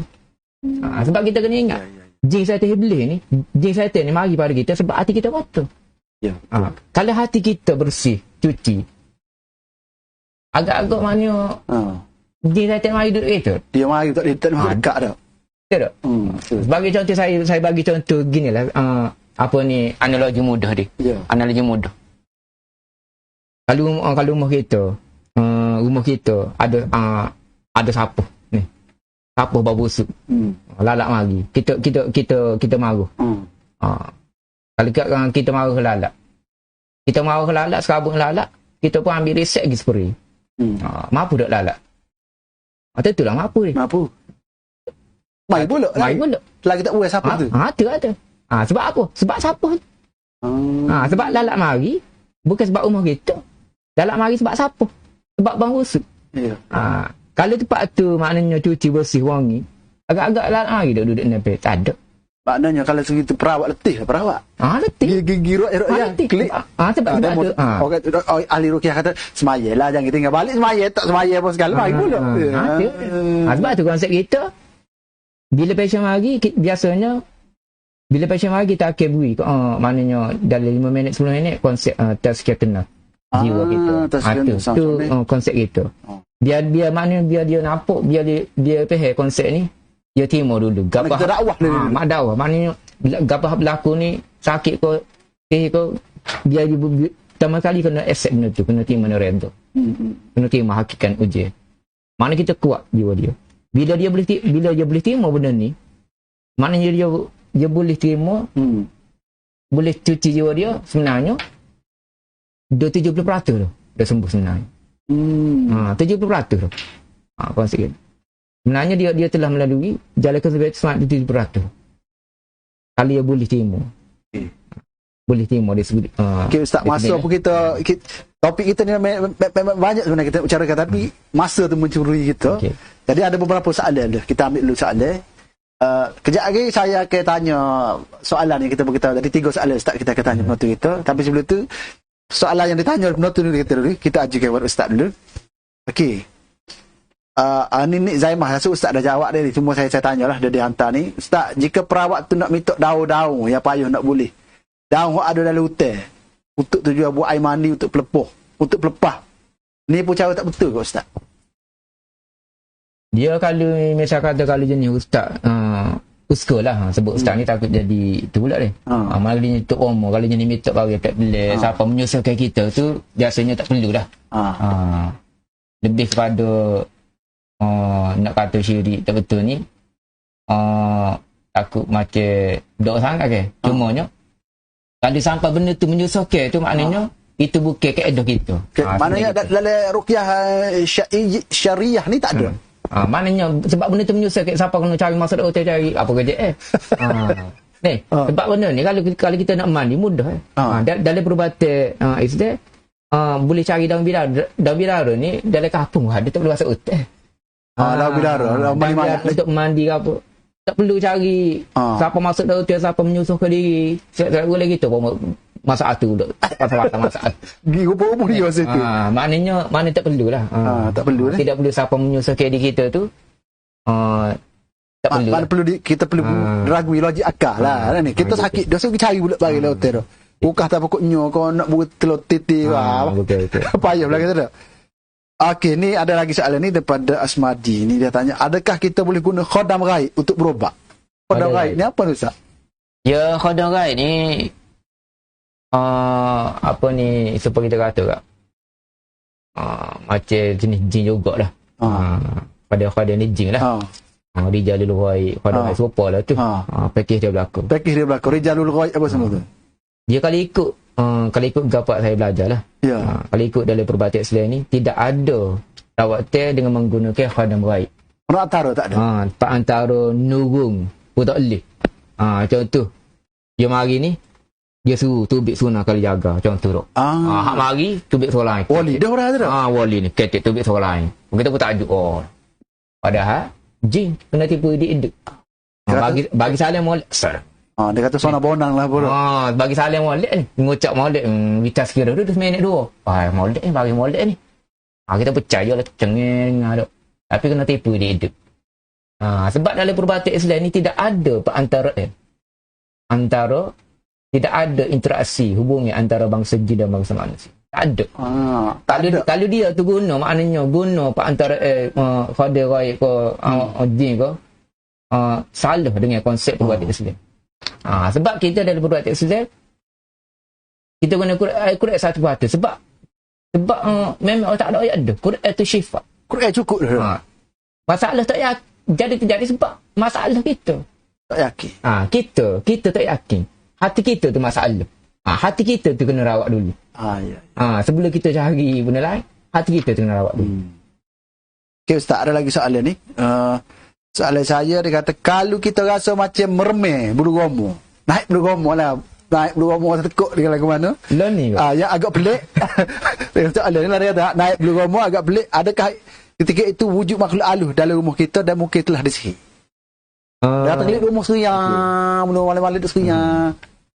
Dia boleh jadi, tapi nak kata disihir itu boleh tentu lagi. Itu kita kata gangguan. Gangguan. Nak mudah kata gangguan. Biasanya di sini rumah kita tak ada masalah, ada gangguan. Mari tiba-tiba ataupun rasa orang tengok perhati daripada tak ada orang pun tak ada pun. Mana rasa orang tengok daripada tak ada. Mana bentuk gangguan. Mungkin tubuh kita tak ada gangguan. Tubuh kita tak ada gangguan. Ataupun kalau bukan tubuh kita, mungkin rumah kita tak ada gangguan. Tapuk dia kalau berapa rumah kita ada banyak nak tahu sama ada masalah sihir ke apa tu, kena pergi next step lah. Kena ru'yah lah. Kena buat proses ru'yah lah. Cuma kita kata tu antara kalau kita rasa mari meremeh apa dok macam masalah kat ni tadi tu, itu antara mungkin ada masalah gangguan lah. Mungkin ada masalah gangguan. Cuma tidak exactly lah. Nak exactly lah kan kita boleh cuba ru'yah lah lagu mana. Okey, maknanya kemungkinan tu ada. Kemungkinan. Mana kalau kerek duk serang mungkin lah. Mungkin. Kecuali lepas tak itahatu dah. Itahatu ke dah.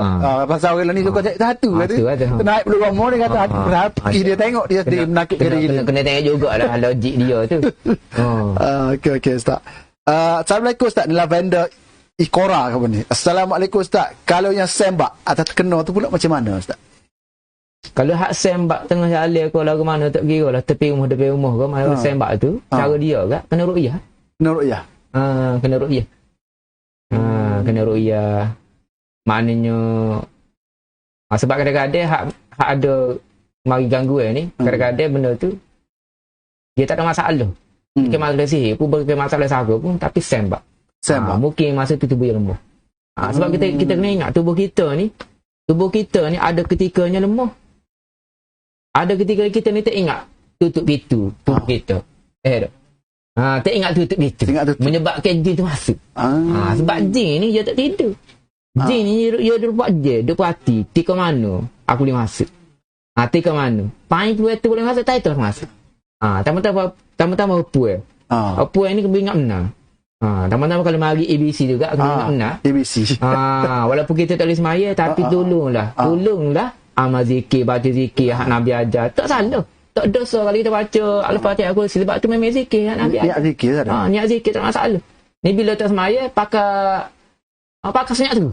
Ya Ustaz, saya nak setuju lah pasal Ustaz sebut ni, tak ingat nak tutup. Nak tutup lagu mana? Nak tutup. Kalau kita nak tutup Ustaz ni, zing tu boleh masuk. Kalau kita nak tutup lagu mana? Tutup dengan zikir. Dengan zikir. Ada ke zikir-zikir rekah Ustaz boleh beri contoh untuk orang yang tutup? Okey, contoh. Kita boleh share lah. Contoh dia, zikir maknanya zikir untuk kita menutup pintu-pintu masuk jin syaitan iblis ni. Kita boleh amal zikir Nabi ajar, iaitu la ilaha illallah wahdahu la syarikalah lahul mulk wa lahul hamd wa huwa ala kulli syai'in qadir. La ilaha illallah wahdahu la syarikalah lahul mulk wa lahul hamd wa huwa ala kulli syai'in qadir. La ilaha illallah wahdahu la syarikalah lahul mulk wa lahul hamd wa huwa ala kulli syai'in qadir. Tak ada yuhyi wa yumiit. Ni. Jangan tambah zikir dalam surah dah. Surah. Nabi kata, siapa-siapa baca amal zikir ni 1 kali pagi, 1 kali petang, selamat insya-Allah. Ni Nabi kata. Bukan Ustaz kira ayat ni, bukan Mama Jui ke ayat ni. Bukan uskun lah. Bukan uskun ni. Ni Nabi kata. Maknanya Nabi kata ni kena yakin. Saya nak buat kisah. Kisah ada Syekh. Ni penulis buku ni Syekh Wahid ni. Dia pesakit ni, ada satu hari ni perempuan ni dimasuki jin ni. Berlakulah perdebatan perbualan antara Syekh ni dengan ni, kata mutubik atau belah ketubik. Dengan satu syarat. Syarat ke apa? Syekh ni tanya. Aku tubik, aku nak masuk di tubuhmu. Yang minta nak masuk di tubuh Syekh. Aku nak tubik, aku boleh tubik dalam tubuh puan ni. Nak tukar. Tapi aku nak masuk di tubuhmu. Lepas tu Syekh ni kata, tak apa, masuk lah. Lepas tu, Syekh ni senyap mata tu. Mata dia tak ada jerit. Lepas tu, kata, apa mu jerit kata? Aku tak boleh masuk di tubuhmu. Sebab bila aku nak masuk, tak nampak cahaya. Tubuh ni penuh cahaya. Tak ada ruang aku nak masuk. Tak ada dua celah aku nak masuk. Penuh cahaya. Lepas tu, dia tanya, zikir apa kat murid baca ni? Siapa ayat zikir ni? Aku dah baca zikir dia 1 kali pagi, 1 kali petang. Padat pun aku tak ada jalan. Tak boleh nak masuk. Sebab zikir ni memang amal Syekh ni. Dia tak amal seumur. Dia zikir ni jugalah hak Nabi ada. Jadi tu kalau kita tak si maknanya nak, sebab orang kita ni kadang-kadang dia nak cari zikir hak hebat tu. Hebat. Hak pelik. Zikir hak pelik. Zikir tu kenali lah, zikir tu selera lah. Saya tak kata dia benda salah, tapi kita ni nak cari hak. Kalau kita cari maknanya nak amal zikir pelik-pelik, kalau kita faham maksud tak apa. Kalau kita ambil maknanya daripada semua betul tak apa. Ni kadang-kadang nak boleh ke siapa pada kita tu, kadang-kadang berlakunya salah percatakan bagi salah dalam makna tak faham. Situ boleh jadi satu asbab juga tu. Amal jadi gila segala macam-macam. Sebab benda tu amal dia orang soleh dulu. Kita tak tahu pengalaman rohani dia lagu mana. Dia orang soleh.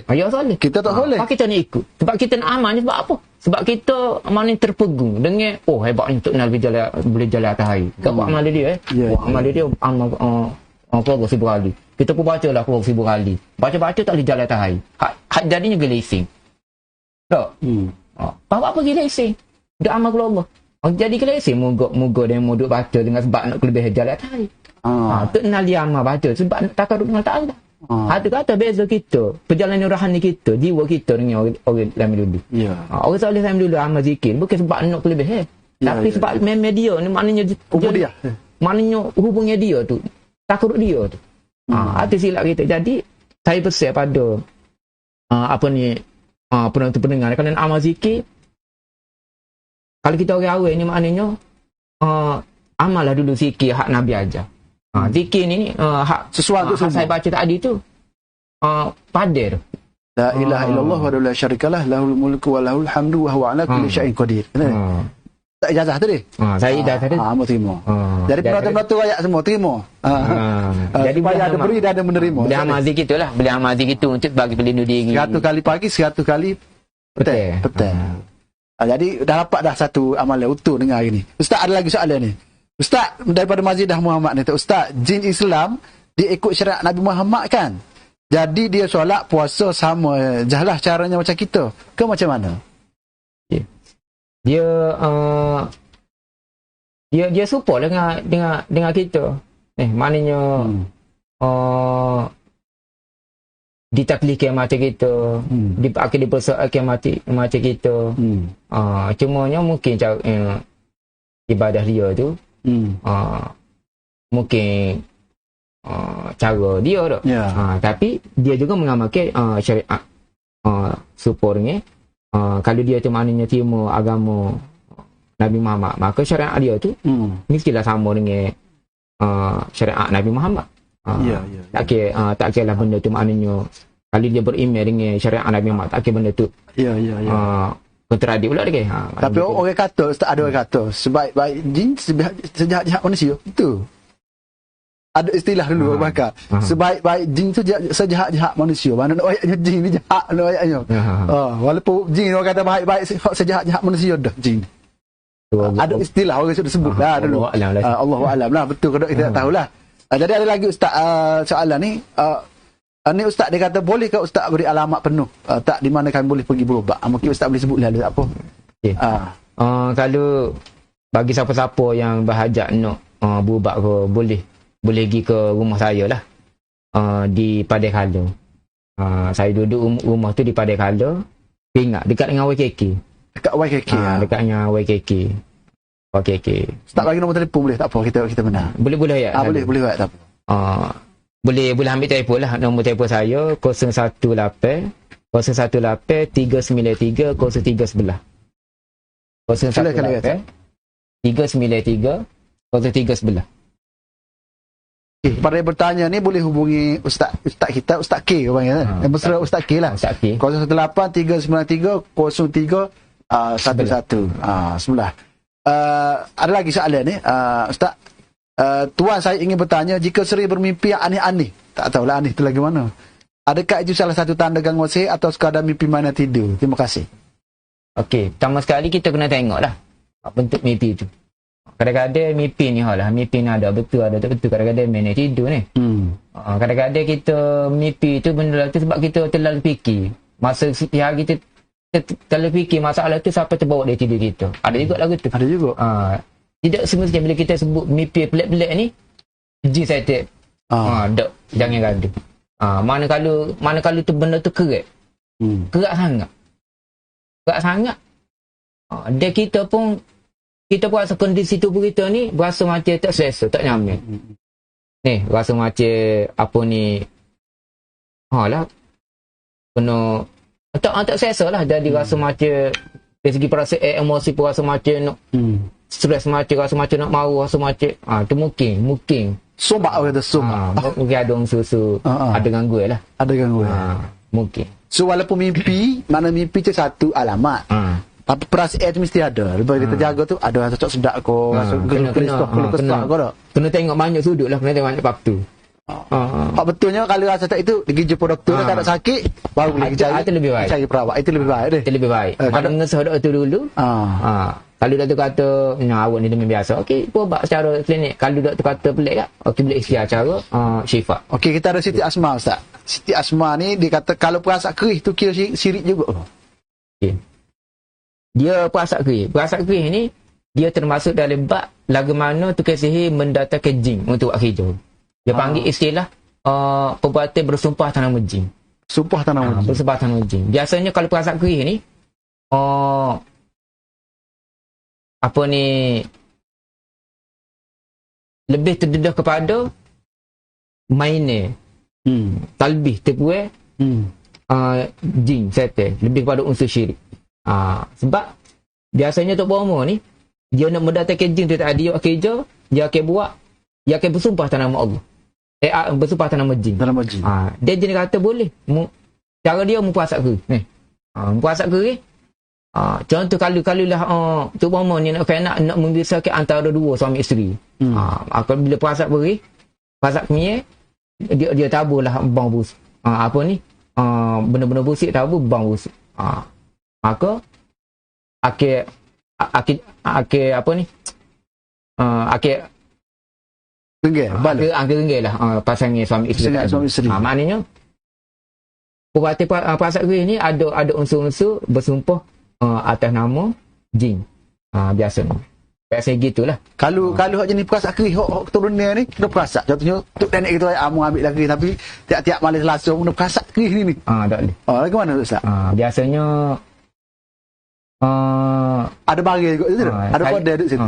Saya nak ayat pun takut pendengar ni. Takut pendengar hak penonton ni silap faham. Tapi hakikatnya demi kebenaran kena royak. Tapi hakikatnya bila kita merawat pesakit ni gitulah hakikatnya. Biasanya jenis pergi kuih ni memang itulah masalah dia. Mana ada masalah biasanya saka lah. Ada masalah. Sebab kita pernah merawat satu kes ni di GA Pasir Putih ni. Di GA ni tok dia ni hanya sifat teknologi ni maknanya bayar lama ada kain kuning ke apa lagi. Mak dia tak ada apa anak dia jadi sakit lama. Jadi sakit lama. Tak jumpa tu. Satu hari tu pergi rumah dia. Kita ruyah tu. Bertanya cerita ni cerita lah. Awak ni mungkin ada masalah. Masalah saka lah gini. Tak pergi rumah dia tu ruyah tengah dua proses ruyah tu. Cucu dia ni nak muntah tapi tak lebih. Taknya sengaja. Sekak. Tak saya pun berhenti. Tak tanya kata, gini lah makcik amu nak tanya betul-betul tu. Ada sipil lagi tak boleh bagi nama? Atau aku makcik ajak molek. Ajak cerita molek kamu gini. Lepas tu berkali Allah Ta'ala tak ada pelitah kata, ada. Dia kata kayak kuning. Kau kuning ni ngakui kecil. Dia kecil. Berkali dia tak telitah masa sana. Dia tu kayak kuning. Kayak kuning aku saya tanya dia. Buat apa kayak kuning ni? Kayak kuning ni apa ni tuk dia hak buat lapik lelaki. Moga tu dia sakit pinggir. Sakit lelaki kamu. Jadi dia tidak atas kayak kuning. Jadi tak sakit. Kat saya pun buka kain kuning tu. Bukan tulisan meja ni. Daripada atas apa hujung ni penuhnya tulisan. Capur Quran, Japunya mentera dengan gambar-gambar pergi tombok. Habis kata. Atau tak saya kata. Benda ni makcik. Benda ni hak buat jadi cucu makcik sekat dalam tubik. Sekat sen. Jadi saya kata, pala ke mana makcik nak sipil lagi kan ni? Tak apa bakar. Saya pun bakar depan mati lagi. Sebab bakar kita pun guting ada tetik dia lah. Ada tetik dia. Caca guting bakar kuih pun kita renda dari ruyah. Lepas tu suruh dia pergi jual kedai-kedai lama. Tak bila bakar tu. Lepas tu saya pun suruh lah cucu dia adik buat sendiri. Kita ajar ruyah mandiri. Ajar ruyah mandiri buat sendiri tu. Lepas tu saya kelik tu malam tu dia buat tu. Dia telefon ustaz. Lepas ada ustaz kelik tu saya buat tu tak ada saya buat tu saya ruyah mandi putera tahu lah. Saya mau tahu tu benda aku tu. Lepas tu alhamdulillah tak ada izin. Moga ada benda tu tubik tu dah. Tubik. Benda tu dah keluar dari badan dia. Keluar tu. Siapa motor keluar darah. Kalau mau dia bersih saya pun tak apa. Tu ke. Ni antara pengalaman lah. Tu ke. Siapa lah maknanya dia tu maknanya sembuh total dengan izin Allah Ta'ala. Nak yang benda-benda gini dia akan beri mana akan jadi faktor juga. Kalaupun kita buat ru'yah, proses ru'yah, baca ayat Quran 20 minit, 10 minit kau. Tapi bagi satu sihir kau gapo cicing kau gapo kain kau tak kira lah benda-benda hak amal kita tu ada tak pakai tak berapa tak jadi. Sebab ia akan menyekat proses tu tadi. Okey. Mana gitu lah. Okey. Sebab tu kali ni ke puasa tu lebih baik tak payahlah. Hak mana ada jadi hak mana hak dengar penonton kalau ada sipil-sipil kuih ke apa tu. Tolong wakil molek lah. Pusaka lah kata. Wakil molek lah. Pusaka kau sanggup pusaka kau ni. memang kita tak jadi takut anak cucu-cucu kita sesok. Sebab saka-saka dia boleh pergi kepada lapis generasi. Kalau tidak berlaku kita, berlaku pada anak kita, cucu kita. Kita nak kan anak kita mati, dia kubur. Rumah anak cucu kita duduk berantak kerok, duduk balh umur. Kita nak lagu tu. Itu yang kita tak sini. Jadi benda negeri ni kena ni lah. Tak ada lagi soalan, beberapa soalan ni. Nur Khadijah ni ditanya, badan lebam-lebam tu sihir apa Ustaz? Lebih-lebih tu umum soalan dia ni. Umum dah. Tak lebih jatuh. Tembel. Lebih tiap apa dia pergi mana. Kena payah nak jawab tu. Maknanya soalan ni terlalu umum. Kena tengok lah. Kalau lebih-lebih tu, contoh lebih tu lagu mana. Biasa kalau tubuh hak terkena sihir ni, tanda-tanda biasanya lebih-lebih ni celah-celah keking, celah setiap. Biasanya kalau lebih tu dia macam ada apa, titik 3 gitu. Titik 3 gitu. Oh, titik 3. Macam ada titik, maknanya tiba-tiba ada lebih. Tu boleh jadi ada gangguan lah tu. Ada gangguan. Mungkin ada gangguan lah. Ada gangguan masalah sihir kau sako. Tapi kena tengok lah lebih tu lagu mana. Lebih ada sama-sama yang bodoh ada lebih dah ada. Sendirilah. Okey. Okey, ni saya tanya dah tadi. Ustaz, bolehkah kita hantar balik sihir dituju pada kita? Hantar balik kepada orang yang menghantar atau bomoh yang buat sihir tu? Boleh, tak ada masalah. Boleh kita boleh niat gitu. Boleh. Tujuannya kita nak melindungi diri kita lah kan? Ya, betul. Sebab dia sebenarnya telah buat dosa syirik dosa besar dia buat tu. Tak ada masalah. Kalau kita nak doa, kita ambil contoh, kita baca kursi. Kita niat. Kita niat maknanya nak atas kelik ataupun nak pakai gap hak tuju. Sebab kita tak tahu. Tapi kita niat lagu tu. Kalau tak boleh izin, aku berlaku. Okay, Ustaz, ada orang tanya tu mengenai ru'yah mandiri. Lagu mana Ustaz ru'yah mandiri? Adakah Ustaz boleh bui sikit sini kau benda terpanjang ke lagu mana? Boleh lah. Boleh tanya. Kalau boleh Ustaz boleh bui sikit ru'yah mandiri untuk ijazah pada penonton kita dan juga orang ada sindas studio kita ni. Okey, ru'yah mandiri ni, maksud mandiri maknanya kita ru'yah diri sendiri. Ru'yah diri sendiri. Ru'yah diri sendiri. Bila kita sebut ru'yah mandiri, ia banyak masuk. Ya. Bila kita sebut ru'yah mandiri, maknanya kita kecek bukan dengan teknik. Jadi bila sebut ru'yah mandiri, kita ada lebih kurang 16-17 teknik. Teknik. Dalam buku saya ni. Okay. Tak ada buat buku. Okay. Dalam buku saya ni, dalam ni kita cerita kita cerita lagu mana. Lagu mana kita nak meru'yah diri sendiri. Dia lagu mana kita nak ru'yah rumah kita. Praktik 3R tu tadi. Saya bagi salah satu contoh, ru'yah putara tawa. Ru'yah putara tawa ni tekniknya yang selalu saya bui pada pesakit saya. Ru'yah apa? Ru'yah putaran tawa. Putaran tawa. Putaran tawa. Okey. Sebab cara saya bila pesakit mari pada kita, kita akan tanya, dia kita akan bagi maknanya kekuatan jiwa dia tazkiyatun nafs bukan 5 minit 10 minit. Kemudian kita pergi kepada proses ru'yah. Kita akan baca Quran. Kalau Allah Ta'ala izin tubik benda tu, tubik lalai tu. Mana kalau Allah Ta'ala izin, mana dia balik, mana kita pertama kita akan beri air ru'yah. Yang keduanya kita akan ujar teknik, kita akan ajar teknik putera tawa. Sebab apa? Sebab kita tak sakit kita ni mari dengan pelik dengan tangan kosong. Betul tak? Masa pesakit jumpa kita, dia depan kita tak apalah, kita boleh tolong, kita boleh bimbing. Bila dia kelik tu, dia sendiri dia pergi. Betul. Kita kena ingat, kita sebagai perawat kita kena ingat. Kita latih dia. Mana dia kelik tu tak ada kita. Betul. Maknanya mungkin dia terkapar-kapar. Mungkin dah lama dah musuh tunggu. Mungkin jumpa sakit tak apalah, sakit boleh bimbing lah. Mungkin saya tengok. Jadi konsep kita biasanya saya akan ajar. Passion saya ni ru'yah putera tawa. Supaya dia kelik ni buat semua. Boleh jadi sakit rasa sakit sihir hak dia ada tu. Kalau Allah Taala terizin dengan tangan perawat, mungkin Allah Taala izin sembuh dengan tangan dia sendiri. Sebab pesakit bagi saya sakit adalah diri kita adalah perawat paling terbaik untuk diri kita sendiri. Ya, betul. Sebab apa? Kita tahu rasa tu. Ya, sebab kita yang tahu kondisi sakit kita tu lagu mana dalam kita. Ya. Sakit boleh cerita pada kita sakit dan kita boleh dengar. Kita boleh berdasarkan pengalaman kita boleh ayat. Tapi yang lebih exactly tahu rasa sakit tu lagu mana diri dia. Betul. Supaya Cik Aziz minum kopi dia. Betul. Minum kopi dia saya kata, sedap kopi ustaz dia. Sedap apa? Sedap. Sedap lagu mana?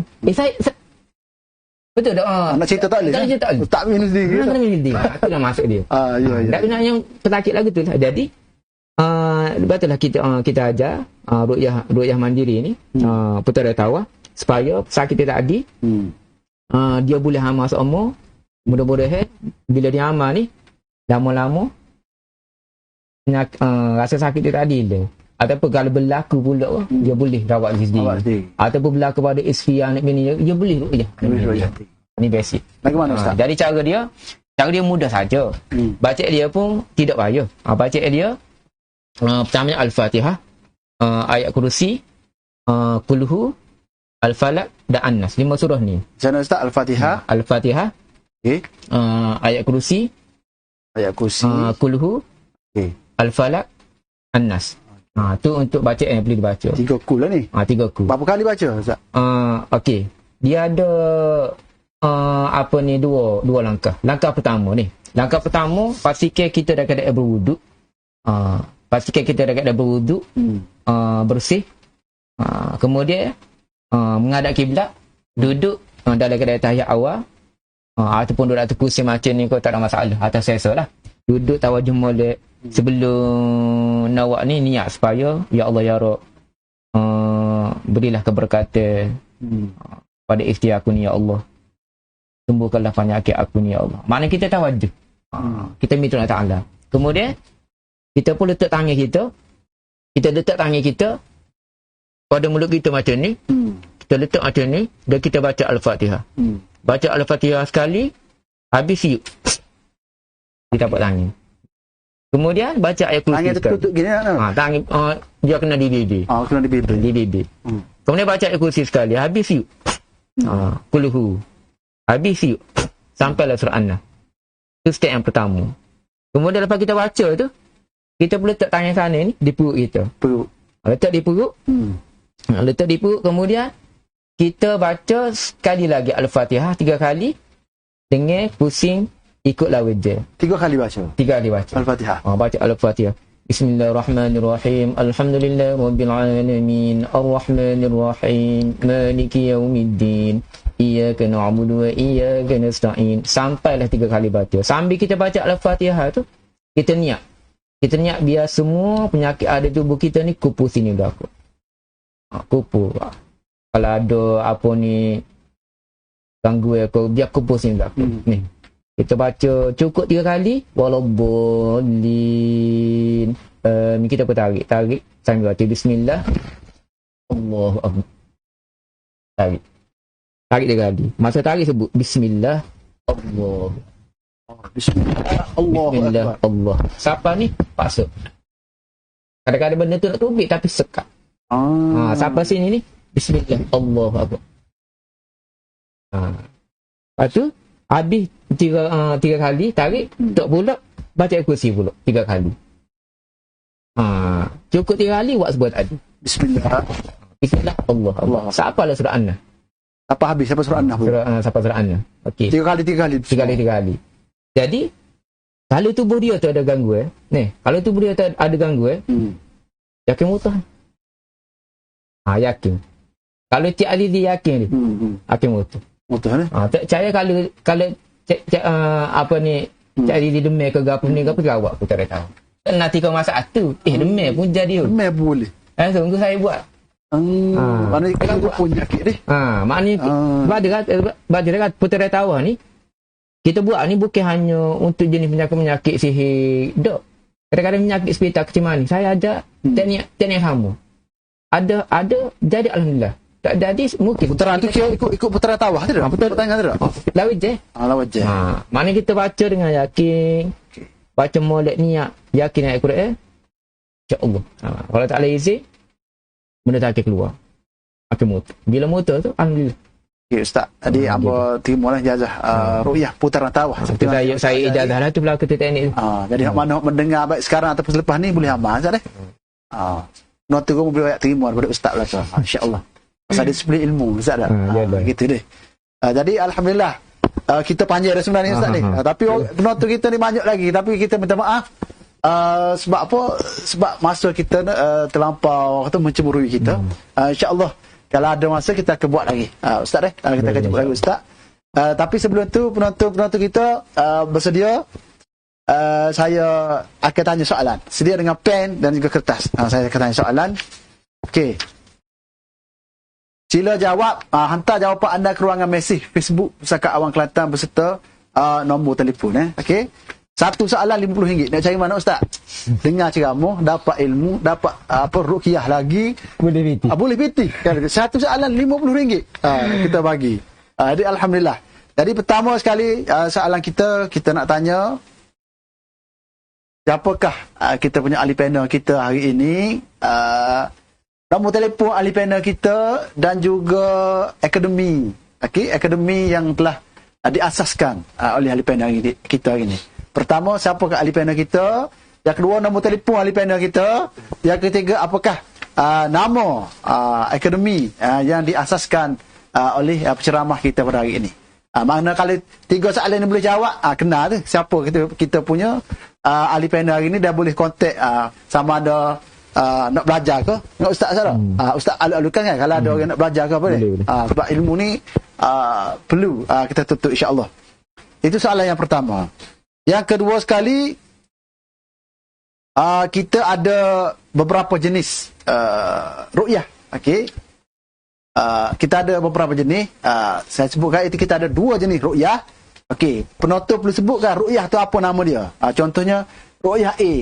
Yang kedua ru'yah B. Dia ada 2 jenis yang disebut oleh ustaz kita atau ahli panel kita hari ini. Satu tu ru'yah tu adalah mengikut cara Nabi, dan satu lagi adalah ru'yah yang tidak mengikut cara Nabi, itu syirik. Okey.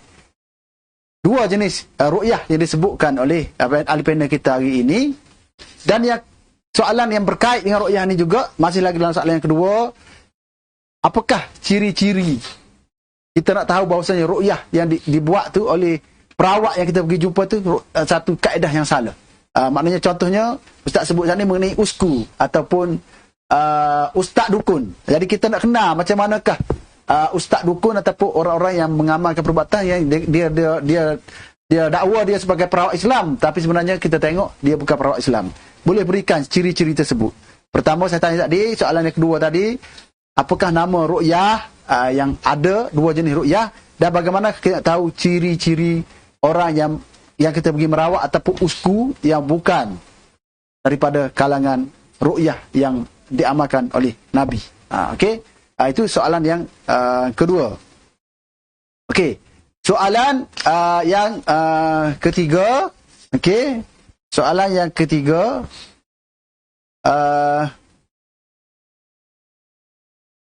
Terdapat tanda-tanda bila kita disihir.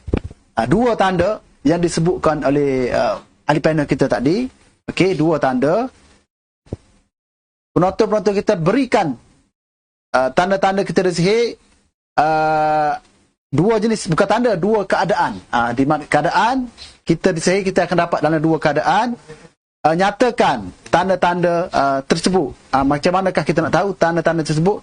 Berikan sekurang-kurangnya 4 tanda kita disihir sewaktu kita dalam keadaan sedar, dan 2 tanda sewaktu dalam keadaan kita tidak sedar. InsyaAllah saya rasa soalan tu dah jelas. Jadi penonton-penonton kita pun boleh menjawab daripada sekarang. Dan kita kembali kepada Ustaz sekali lagi. Ustaz, saya minta sebelum kita tamatkan perbualan kita ni, bicara maya kita hari ni, Ustaz konklusikan ataupun rumuskan semua ni, dan juga Ustaz boleh beritahu sikit mengenai buku Ustaz ni kalau orang nak dapatkan di mana, dalam rumusan dalam 2 minit Ustaz, silakan. 2 minit. Okey, bismillahirrahmanirrahim. Okey, sebagai kesimpulan daripada perbincangan kita pada pagi ini, saya nak tekankan pertama sekali, sihir itu wujud. Sihir itu benar-benar wujud, dan kita kena yakin. Kita sebagai orang Islam, orang mukmin kena percaya pada benda gaib. Dia sihir ni salah satu daripada benda gaib. Dan ciri-ciri orang bertakik adalah orang yang percaya pada benda gaib. Dan sihir ni wujud. Cumanya konsepnya kita yakin sihir itu wujud, tapi pada masa sama kita kena yakin benda ni tak boleh mudarat pada kita. Stand kita macam tu. Kita yakin sihir itu wujud, tetapi pada masa sama kita kena yakin bahawasanya benda ni tak boleh mudarat dengan izin Allah Ta'ala. Sama. Kemudian yang kedua, bila berlaku masalah sihir ke, kiralah apa-apa penyakit ke, pertama sekali kita kena kembali pada Allah Ta'ala. Pertama sekali kita kena muhasabah diri kita, kembali pada Allah Ta'ala, kena suluh diri kita. Sebab apa? Sebab Allah Ta'ala kata dalam Quran, a'udzubillahi minasyaitonirrajim, wa ma asabakum min musibatin fabima kasabat aydikum wa ya'fu an katsir. Allah Ta'ala kata, dan apa-apa, wa ma asabakum min musibatin, dan apa-apa musibah yang menimpa kat diri kamu adalah disebabkan oleh perbuatan muslim. Maknanya kena sihir ke, kena saka ke, kena kecil manis ke, kena darah tinggi ke, kena stroke ke, jangan salah ke orang lain. Seolah-olah ayat ni mengajak kita supaya Allah Ta'ala ni menyuruh kita supaya muhasabah. Bertaubat kan? Mana bertaubat, kita pergi situ dulu. Mana kita pergi situ dulu, kita cuba terima, barulah kita, maknanya terus dengan langkah selanjutnya jumpa doktor ke, lagi syifa ke, itu boleh pada kita lah. Yang kedua. Dan yang ketiganya, usahalah cuba jangan merujuk pada orang yang kita tidak jelas kondisi dia lagu mana. Kalau pergi pusat lain ni, banyak pusat rawatan Islam ni. Pusat rawatan bila macam-macam lah. Maknanya pusat rawatan Islam, tapi dari segi prosesnya tidak mengikut ittiba'ur rasul, tidak mengikut syariat. Caranya sebagaimana Rasulullah hak Nabi ajar. Jadi pada masyarakat kita cubalah maknanya berhati-hati, dan kalau boleh jadikan Al-Quran itu sebagai penawar untuk segala penyakit akidah hati. Yakin Al-Quran. Kita yakin Al-Quran, insya-Allah Allah Ta'ala akan turunkan rahmat pada kita. Bila Allah Ta'ala turun rahmat dengan sebab kita yakin pada Al-Quran, maka kesembuhan itu tadi akan mari. Kesembuhan akan mari bila mana ada rahmat Allah Ta'ala, kasih sayang Allah Ta'ala. Bagaimana kita nak menjemput rahmat Allah Ta'ala tadi? Pertama sekali kita kena yakin Al-Quran. Sebab apa? Sebab Allah Ta'ala sebut Quran itu adalah syifa, penyembuh. Maka terdapat tidak, kita kena yakin. Ke mana pun kita kena yakin bahawasanya Al-Quran itu adalah penyembuh untuk segala penyakit yang berlaku dari kita. Melainkan dua penyakit ya, iaitu mati dan tua. Dua penyakit maksudnya cara apa? Ni, Cik Azizi ke saya ke, tetap akan mati. Royah tetap akan tua. Tak usah lah. Kalau Royah dia jadi muda pun hati santirun. Tu benar tu. Santirun tu. Jadi gitulah para pendengar, mudah-mudahan perkongsian kita pada hari ini buku Ustaz sedikit banyak akan memberi info manfaat lah. Okey, keduanya ni buku saya. Buku saya ni kalau bagi yang berminat ni boleh terus hubungi saya lah. Di talian 018 393 0311 bagi yang berminat. Ni secara ringkas dalam ni saya cerita bagaimana siapa perlu diruqyah, pelaksanaan ruqyah tu lagu mana, praktik ruqyah 3R tu macam mana kita nak ruqyah mandiri, nak ruqyah ahli keluarga kita, nak ruqyah rumah kita sendiri. Dan di sini juga saya masuk beberapa amal betul ghaib. Pakai diri supaya kita ni maknanya sentiasa gimana-mana orang kata dengan pakai besi, dengan baju besi. Bila tak nampak pun, tapi besi. Kita ada baju besi. Baju besi. Kalau orang nak kena apa, mudah-mudahan kita balik atas diri. Dengan izin Allah Ta'ala lah. Gitu. Maknanya kita cuba ikhtiar dengan cara syar'i. Bukan dengan cara nak pakai pendamping, tak ada. Amalan kita hanyalah semata-mata zikir dan juga doa-doa hak Nabi ajar. Jadi gitulah. Mudah-mudahan sedikit banyak dapat manfaat lah. Dan akhir sekali saya nak ucap terima kasih lah sekali lagi pada pihak PPAK kerana sudi jemput untuk perkongsi pada pagi ni. Okey, terima kasih Ustaz. Jadi begitulah penonton-penonton kita. Jadi alhamdulillah, terima kasih sekali lagi Ustaz K ataupun Ustaz Khairul. Sebab berjaya ke program kita hari ini, ramai penonton-penonton kita yang masuk dan tanya soalan, walaupun kita banyak tak sempat lah nak jawab. InsyaAllah lain masa kita akan buat lagi program-program yang begini, dan kita insyaAllah kita selalu prihatin lah. Jadi saya mohon maaf kepada Ustaz kalau sepanjang saya bicara dengan Ustaz ni mungkin ada benda-benda yang tak sepatutnya saya bertanya ataupun sensitif, dan begitu juga dengan penonton-penonton kita di luar sana lah, kerana yang baik, yang indah, yang cantik, yang kuat, semua itu adalah daripada Allah Ta'ala, yang lemah itu daripada diri saya sendirilah. Dan diharap dapatlah mengambil ilmu-ilmu amalan-amalan yang Ustaz sebut tadi, seperti amalan tawah tadi, cara bacanya, dan juga tadi untuk elak daripada jin masuk ke dalam tubuh kita. Semoga Allah Ta'ala kirakan apa yang kita tonton hari ini sebagai amal soleh kita, dan juga jangan lupa untuk semua yang menonton, share lah berbanyak-banyak ilmu ini, kerana kita tak tahu di akhirat, Ustaz tak? Kita tak tahu, mungkin yang kita share ni orang lain amal, kita akan dapat bahagian kita di akhirat insyaAllah. Jadi setakat ni saja program bicara maya kita pada hari ini. Sihir apa perlu anda tahu, sehingga kita berjumpa lagi di lain siaran insya-Allah. Sekian wabillahi taufiq wa hidayah. Wassalamualaikum warahmatullahi taala wabarakatuh.